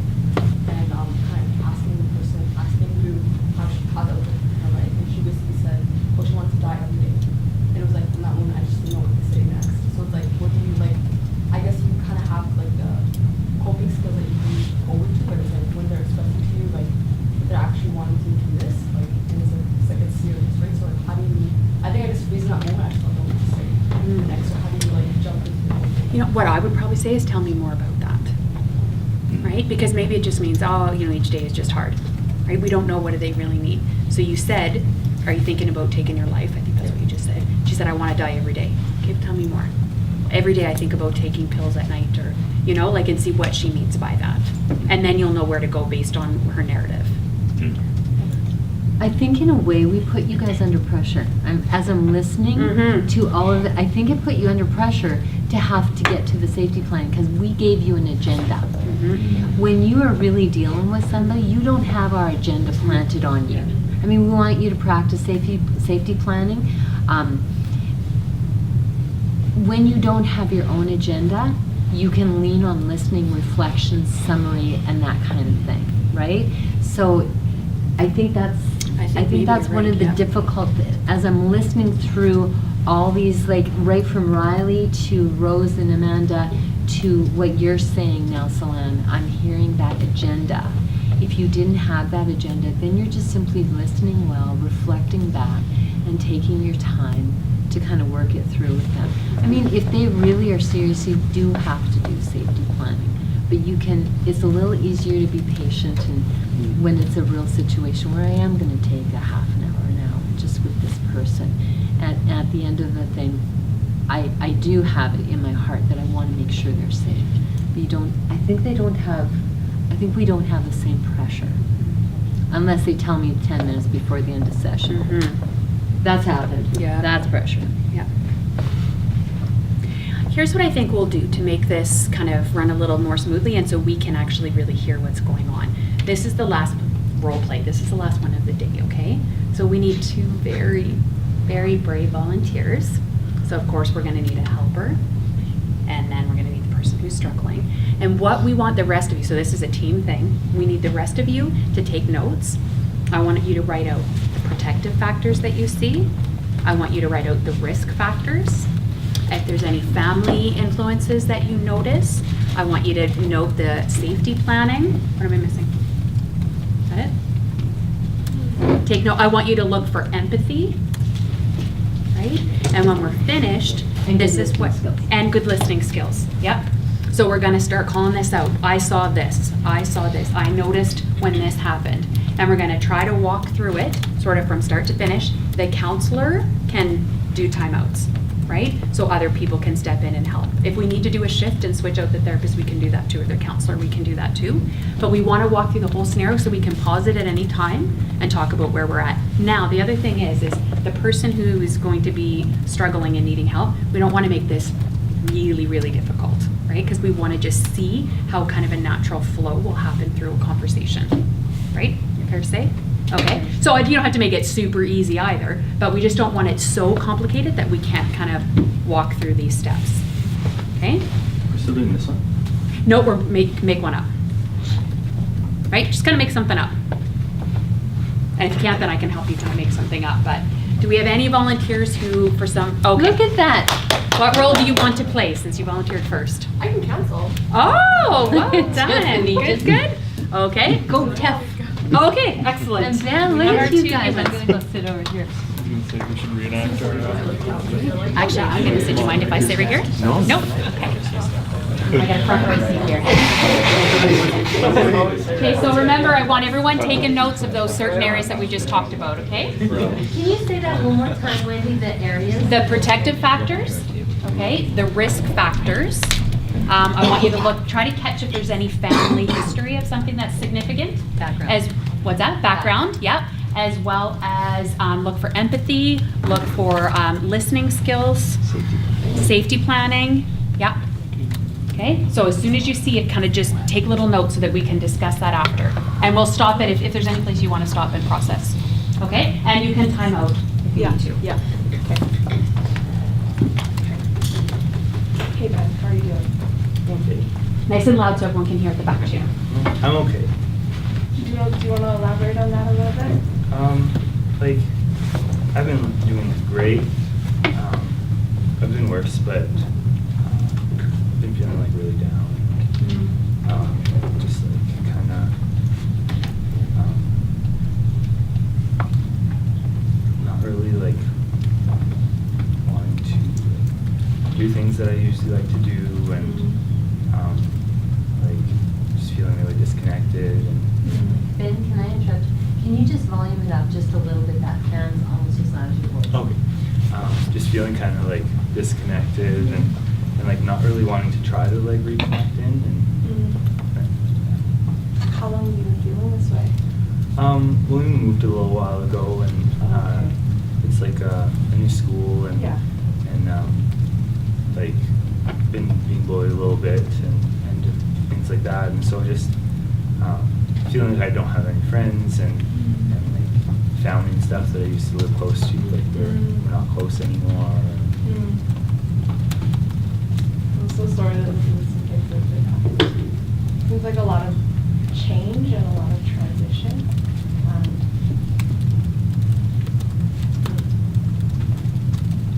How's the relationship with your family? It's okay. Like with my mom, it's pretty good. With my dad, it's always been a little bit strange. He works a lot, and so he's not really home. And so like part of the bullying is like I'm not super like into sports and all the typical stuff that like guys would be into, and so like I don't know, I think I kind of like blame him for some of that. But just like he's never around, and so it's just like me and my mom, and my sisters, and like all of my siblings are like quite a bit older than me, and so Okay. that's hard. Really feeling that lack of connection.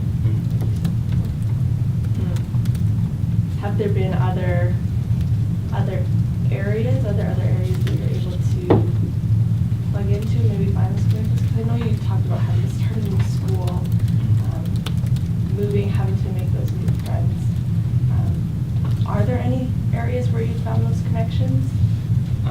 Not really. Like I've tried. Like I tried hanging out with some people, and like just didn't really click, and like just feeling like there's not really any point to it anymore. Tried, and like people just I don't know don't get me, and then like there's people who just like decide they don't like me at all. Yeah, so just feeling like really defeated and just kind of want to give up. I want to go back to something that you said a little bit. You said you kind of don't want to do it anymore. Are you contemplating suicide? I have a decent amount, yeah. Okay. When you say a decent amount, how could you elaborate on that a little bit? Like sometimes it's like almost every day, and then other times it's I'll go through a couple of days where like people will just leave me alone a little bit, and it's not as bad. But like when you're alone and then like people are also being mean, it's hard. It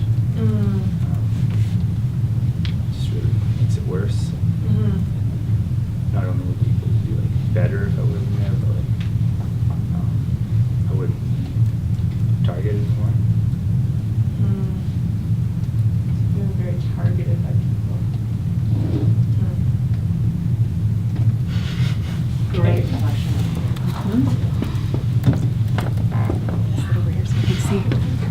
thoughts, anybody? Our friend here is asking for some help. Yes, please. I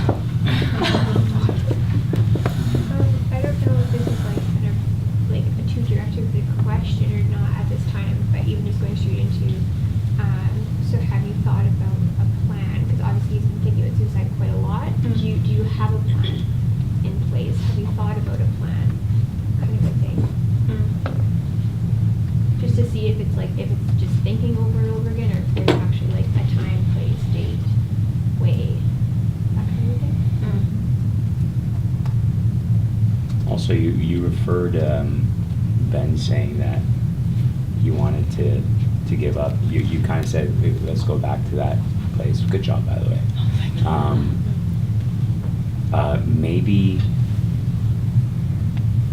Maybe then, I don't know if it's too strong of a question of asking, like, have you been thinking about suicide, but more along the lines of, like, tell me a little bit more about that. Then that way you can maybe get into detail in regards to what that actually is about. I don't know. I think that's a good point, Sam, because you want to understand their thoughts. You need to understand their thoughts, because what is he really thinking about that? So, and it's that not we feel uncomfortable being straightforward, but if we can just put this on the table straightforward, we diffuse some of the power out of it. So just, tell me about those thoughts, and let's just get this thing out. Let's just talk about this. It takes the color off it.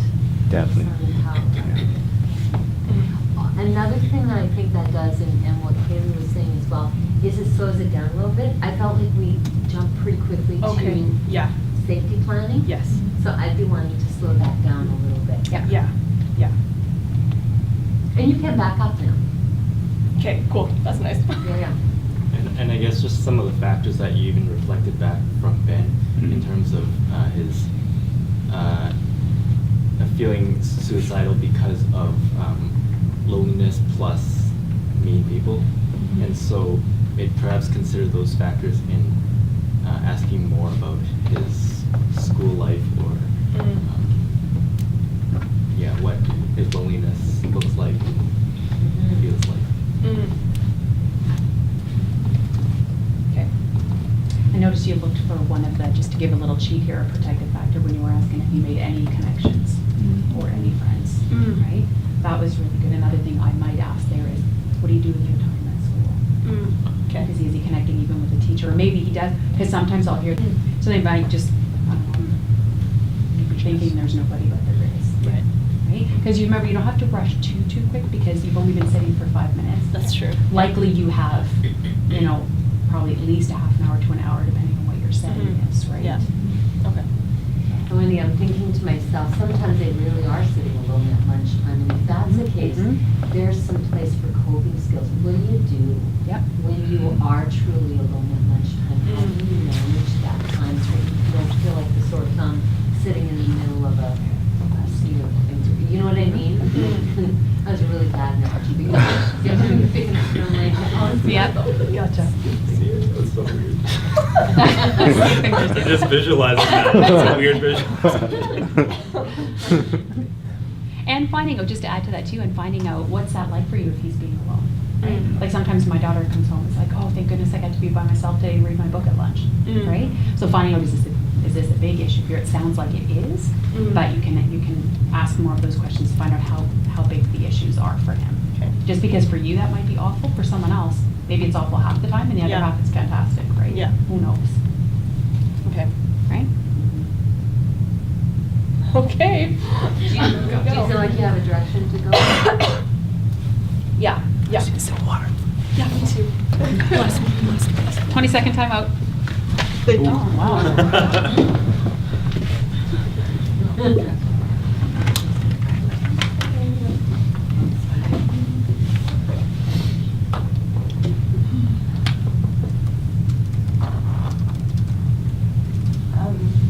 Would you mind telling me a little bit about what a day in your school life would be? Sure. So I have to take a bus, and it takes, it's like a yellow bus, comes picks us up, and it takes like about a lot of the time I'll just sleep on the way to school if it's early in the morning. But sometimes like that's where some of the bullying takes place, both to and from school. In class, there's like, I don't know, a couple people that like I'll sit with, but I never know like what their intentions are. Like especially with some of the girls, like they'll be friendly, but then like sometimes like if I open up, then they'll use that. So like I'll sit with some people, but go through class, and I do have a couple of cousins that go to the school, but they're in younger grades than me. Okay. And so I don't have any classes with them. Yeah. But at lunchtime, like I can kind of hang out with them, but they're kind of more like acquaintances during lunch than they are like friends or like kind of family-ish. Like they like separate a little bit because they have their own friends and stuff. Yeah. And so it can be a little weird, like their older cousin hanging out with them. So like some days are okay at lunch, but other times like I've also been ganged up on during lunch and stuff like that. So yeah, like classes are kind of boring. Sometimes during lunch I will read. Okay. So like it's been something that like I can just get away from everything and just be like somewhere else. What do you like to read? I like a lot of like sci-fi, that kind of stuff. Yeah. Like dystopian world and stuff. Yeah. So I find that really interesting. I hate to break the, can we just pause for a second? I just want to know some of the stuff that you've seen so far, just in that last like 2 minutes here. What stood out? Because there was some great stuff that just happened. She matched. She was matching when he made, little comments that kind of made him smile a little bit, which is great. Okay. Okay. What else? Yep. The cousins could be a protective factor, and then reading sounds like it's a coping skill. Yep. Yep. Okay. What else did you learn? As soon as she like asked about what does a day at school look like, he just like See that open-ended question? Yeah. Like he just talked the whole entire time, and she just kind of listened, and he gave her so much nuggets that she could use. And so I actually feel like he got more positive talking about the day. Like he noticed that, oh yeah, I had to take the bus and then I get bullied, but then I have this and then it's like this, so you can see the highs and lows in his day. So it was really good. Yeah. Good. Okay. I'll come back to that. Yep. He like offhandedly like mentioning like being threatened and like ganged up on and like this sort of stuff. So like I'm like sitting back here, I'm like, should I be worrying about his physical safety, like not from himself, but from other people? Yep. So what would be your suggestion to Tiffany with that then? Ask it. Ask? Because like there's a difference between like I think there's a difference between kids like just like bugging and making fun, like poking at, and there's a difference between like kids actually like physically doing it. Like there is a line there, and there is like a huge difference because things can get taken too far, and like that could in theory die because some kid punched him too hard in the face or something. Like there is that risk of that happening. Yeah. And what did you notice with that? Was that the first time he brought it up? No. He's brought it up a couple times now. So what I would be wondering is if he wants me to ask more about that, because he's brought it up a couple times. Right? So to me, that gives me a little nugget that, okay, you know what, he wants to talk more about this. Right? So that's another thing. Okay, anything else kind of come up with that? So protective factors, call it out. What did we see? Cousins. What else? Reading. Yeah. Anything else? Those I think were the main protective. And the fact that he wants to talk.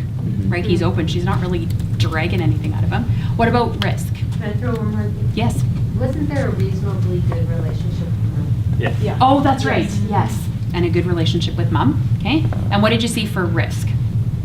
Feeling disconnected. Yep. Being bullied. Feeling like a target. Okay. Yep. And where is he targeted?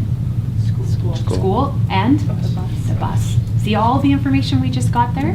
Right? There's also you said sometimes those girls will use things against you. Oh, So yeah, there was yeah, like yeah. he has opened up maybe Mm. to some people, but it hasn't been safe. So Right. Yeah, that's right. Okay. Anything else to add to that, or will we let it keep going? Kath, anything to add? Yeah, the one thing I would just say, Tiff, you are so good at empathy. Oh, absolutely. Yeah, empathy. Oh my goodness, that's such an empathetic presence. Yes. And how's she doing with listening, guys? How many times did she cut him off? 0, right? She's listening, he's talking, he's not shutting down because she's listening, right? Lots of empathy, so he feels like he can keep sharing. Right? Yeah? I would think, Ben, what is your experience? Yeah. Like you said, she's very empathetic, so it's encouraging to listen to talk. So like she didn't cut me off, or she didn't like act surprised when I said like I was getting up on at lunch or that kind of thing. And so like just being able to like keep on talking it through, like having someone that cares. So like in this situation, feeling very disconnected and stuff, to have someone that like wants to know more. Yeah. Did you feel like you wanted to talk more about the bullying? Because you brought it up a couple times. I mean, it's a factor. Okay. Like, I definitely could talk about it more. Okay. Anything else, or we let them keep going? Safe. Okay. A couple times that you've mentioned being bullied, being ganged up on, and I'm so sorry that those are things that you've had to experience. I'm really glad that you're opening up to me, and that do you find that there's a bit of a connection here, that you find a connection? Are there other people outside of this relationship that you're able to connect? I know you mentioned your mom. Are there people at school other than your cousins that you are able to connect with, or do you think you could be able to open up to? Like I've talked a little bit to some of my teachers about like what's been going on, but like not much really happened. Principal's really nice. Her name's Miss Ward. But and like I had told my mom about like, what was going on too, and so we've gone into her office and we were talking with her, and like they kind of like came up with that like if they do something then like it can get worse. So like not much happened. And then like while I was in her office, I was like, crying and stuff. And her wall is like windows, a lot of windows in there. And just like some of the guys saw me like crying in there. So that didn't go well. No. So like principal's nice, but like, she's busy. So, and like I had one of my teachers that just didn't like, I don't know, kind of almost avoided like what was going on. Like we did this thing for Halloween and set up the classroom like a maze sort of. And while she like had her back turned, like I got sucker punched. And like I don't know, she might have not seen anything, but like I was on the floor for a little bit and so I got knocked out. Okay, hard to not notice. Yeah. Yeah. And so like part of it's community, it's like a small town and like everyone knows each other, like I'm a new kid, and so like kind of just pushing things under the rug. So it can feel pretty alone. Yeah. Yeah, it does sound very lonely.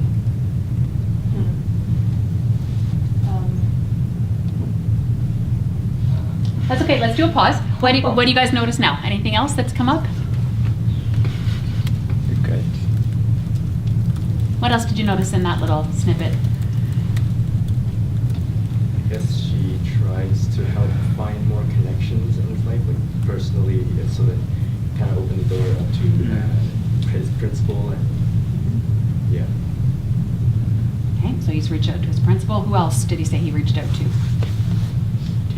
Couple teachers, I think he said. Yeah. And he said he told his mom. I think he said that earlier too, but he said he talked to his mom about it. Okay. So he's good to try to reach out and access support. like so far his mom's been the only, when you talked about the connection was still positive, and Yep. then every other one, hey, he's kind of like a negative thing that happened when Yeah. when he had the connection. Right. He said he liked the principal, but nothing much could be done about it. Mm. Right? That's what he said. Okay, so what about risk there? Like at school, there's no safety, or at least there's no feeling of safety or perceived Yeah. safety. Right. Yep. Okay. What was kind of the last thing he said about how he was feeling? Anyone pick up on that? That he sweeps it under the rug. Yeah. And he said a certain word that he was feeling. Lonely? Lonely and hopeless. Did you say hopeless? I heard hopeless, maybe that was just in my own brain. I think he said lonely and hopeless. Right? So he was starting to even express how he was feeling emotionally. Okay. Anything else? Any ideas on where Tiffany could go from here? Where would you guys go if you were in her seat right now? Right now, I'm thinking about safety. So it's Yeah. like I'm thinking about in the school, like how could safety measures be set up? But it's like you've already talked to people, so it's like I don't know what else to do. Like, yeah, that's the hard part for me right now. I would ask if, like an exception question about specifically safety. So are there any times where you do feel like you're safe when you're at school? Because maybe there are times, or there are certain people that he does feel safe around, but he's not thinking about them right now, or maybe he doesn't have a connection with them, but he feels safe. Maybe in a certain space or certain. Yeah. I don't know. Maybe not, and then it's another risk assessment.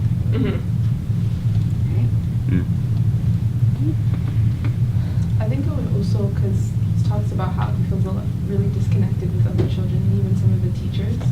And so I would kind of try to play on his positive connection with his mother and talk about that relationship more, like what has he disclosed to his mother, and try to bring in the mother to like into the school situation and be like, do you think your mom could talk with the principal, you know, with you if he feels comfortable with that? Try to play on their positive relationship. I don't know if that would be good, but. I did say that she was there. Yeah, the mom did come into the principal's office, but then that created more harm because the walls are windows. Like, who has windows for walls? It's an old building. So then, It's all glass, eh? It's a glass school. Things that come up from that. May I ask, did you say you didn't have a good relationship with your father? Not necessarily bad, but just not. Not close. Not close at all. Well, I did talk about blaming him for some of the stuff, but. Huh. Okay. Any thoughts on where to go from here? I'm Anybody else? just being really honest. Like, I feel very heavy. Yeah. That's why you're so good at empathy. It's right there.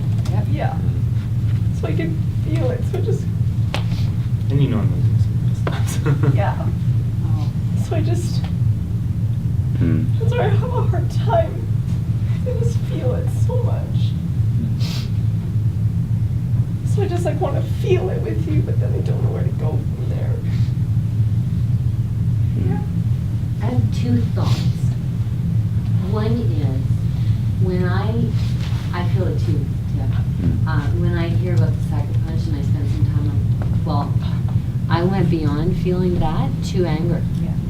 And I think that's appropriate. Like, okay, I'm ready to crusade and go down to the school and do I will something. go in This there. is a vulnerable teenager here who's not safe, right? You get what I'm kind of, and I'm just wondering if we actually need to spend some attention on that.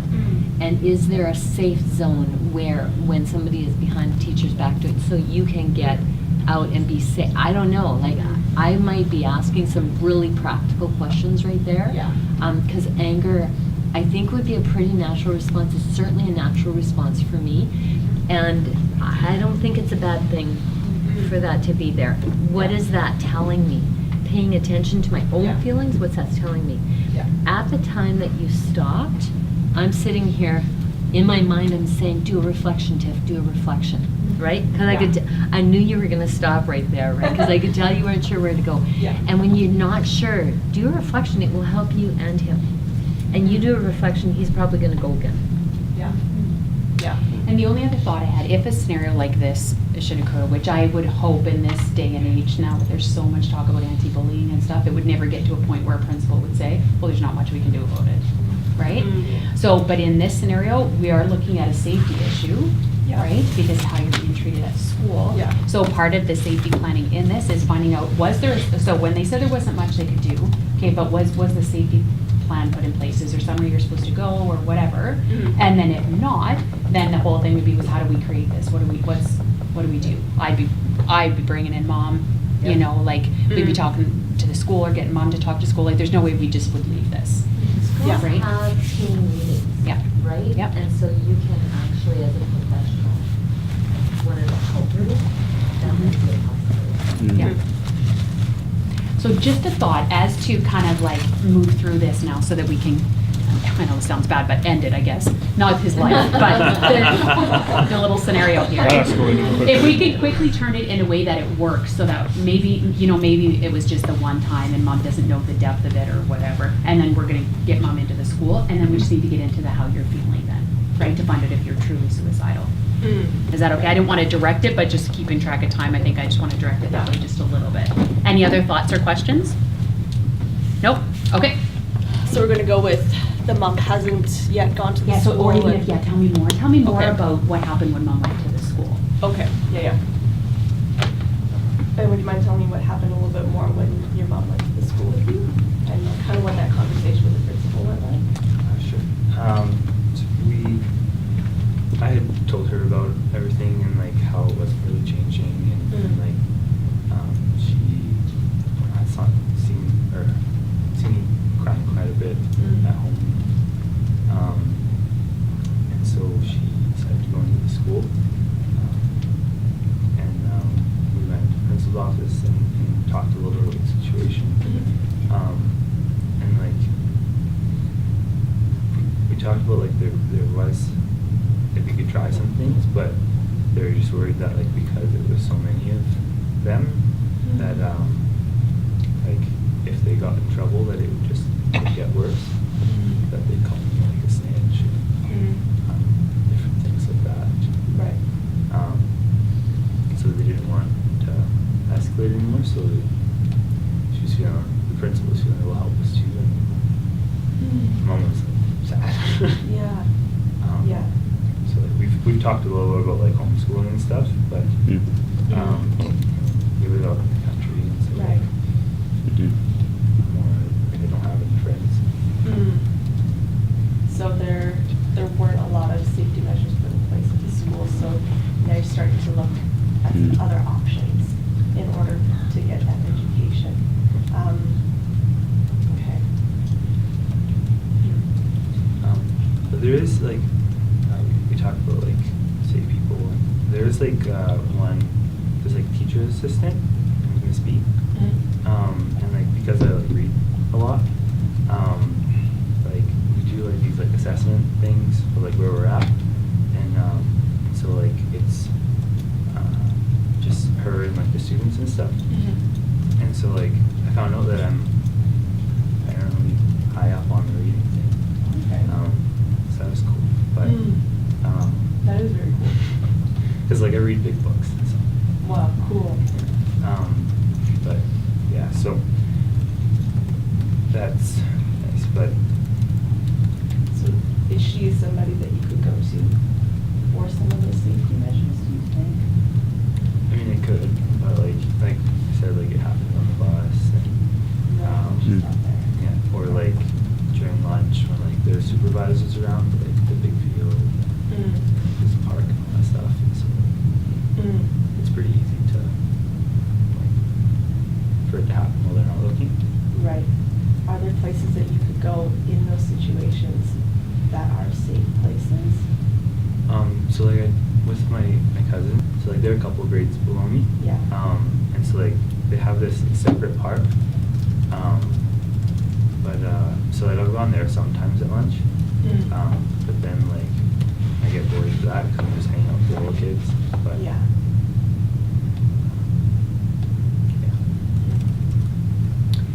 Okay, just to pause again. Any thoughts on where we're at? Is anyone feeling like it's getting kind of stuck? A little bit. So let's just do, because like I said, we're wrapping up on time. Let's just pretend that you guys now have come up with here's what we're gonna do to navigate this school issue. Okay, as in parents are coming in, we're gonna try to have another meeting with the school, whatever, right? Figure out the bus. So let's go with that, we're already there. Yeah. But now you're coming back to, you said something earlier about not, what did you say? Either not wanting to be here or you don't want to do this anymore. I forget what you said. Oh. Okay, so you can say, you can go with it, when you have that plan, and you can say, you know, I don't wanna miss, earlier you talked about this, I wanna talk more about when you said you didn't wanna be here anymore, what did you mean by that? Something like that. Okay. Yeah, now that we have all of these things in place, I just want to go back to something that you said earlier about just being too hard. You kind of don't really want to do it anymore.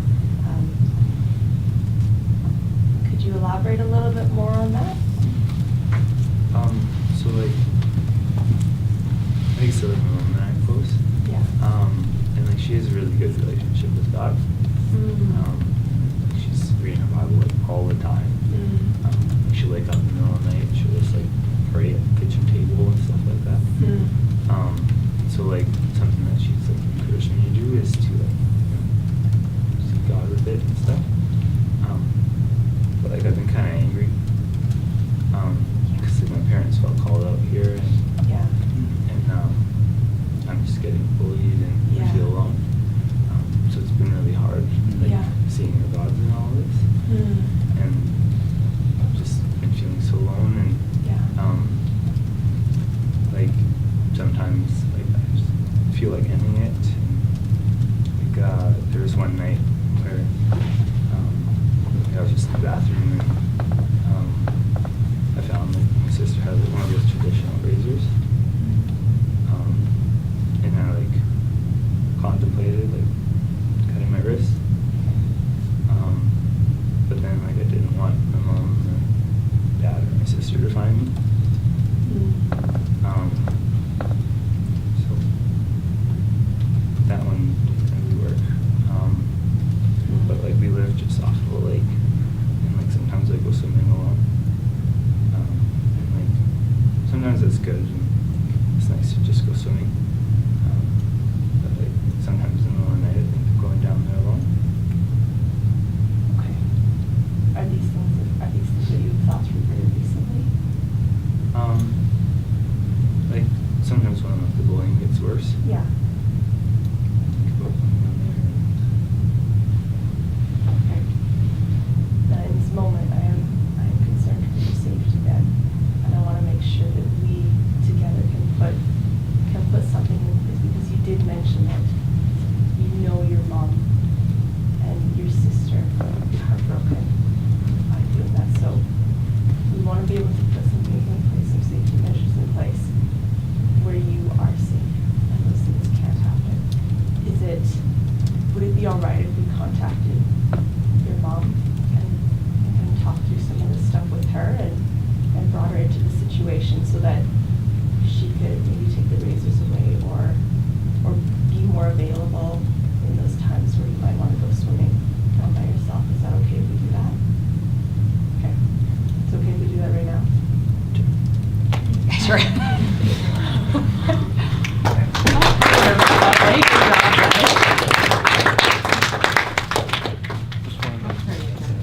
Okay, I talked through them, I'll let you summarize that. Okay.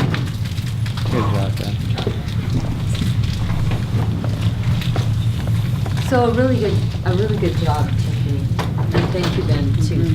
That was very gentle and, any last thoughts about that?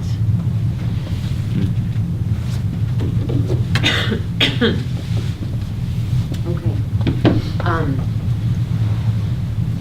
If I was to give last words, and then I'm gonna go over resources, it would be safety first and counseling second. When there's bullying that could be posing safety risk, when there is possibility of self-harm, taking their life, really need to think about safety, end up there.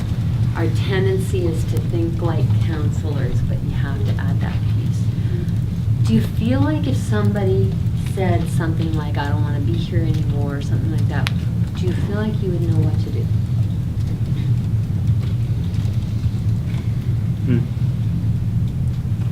Is there anybody that would say, no, I just still feel lost?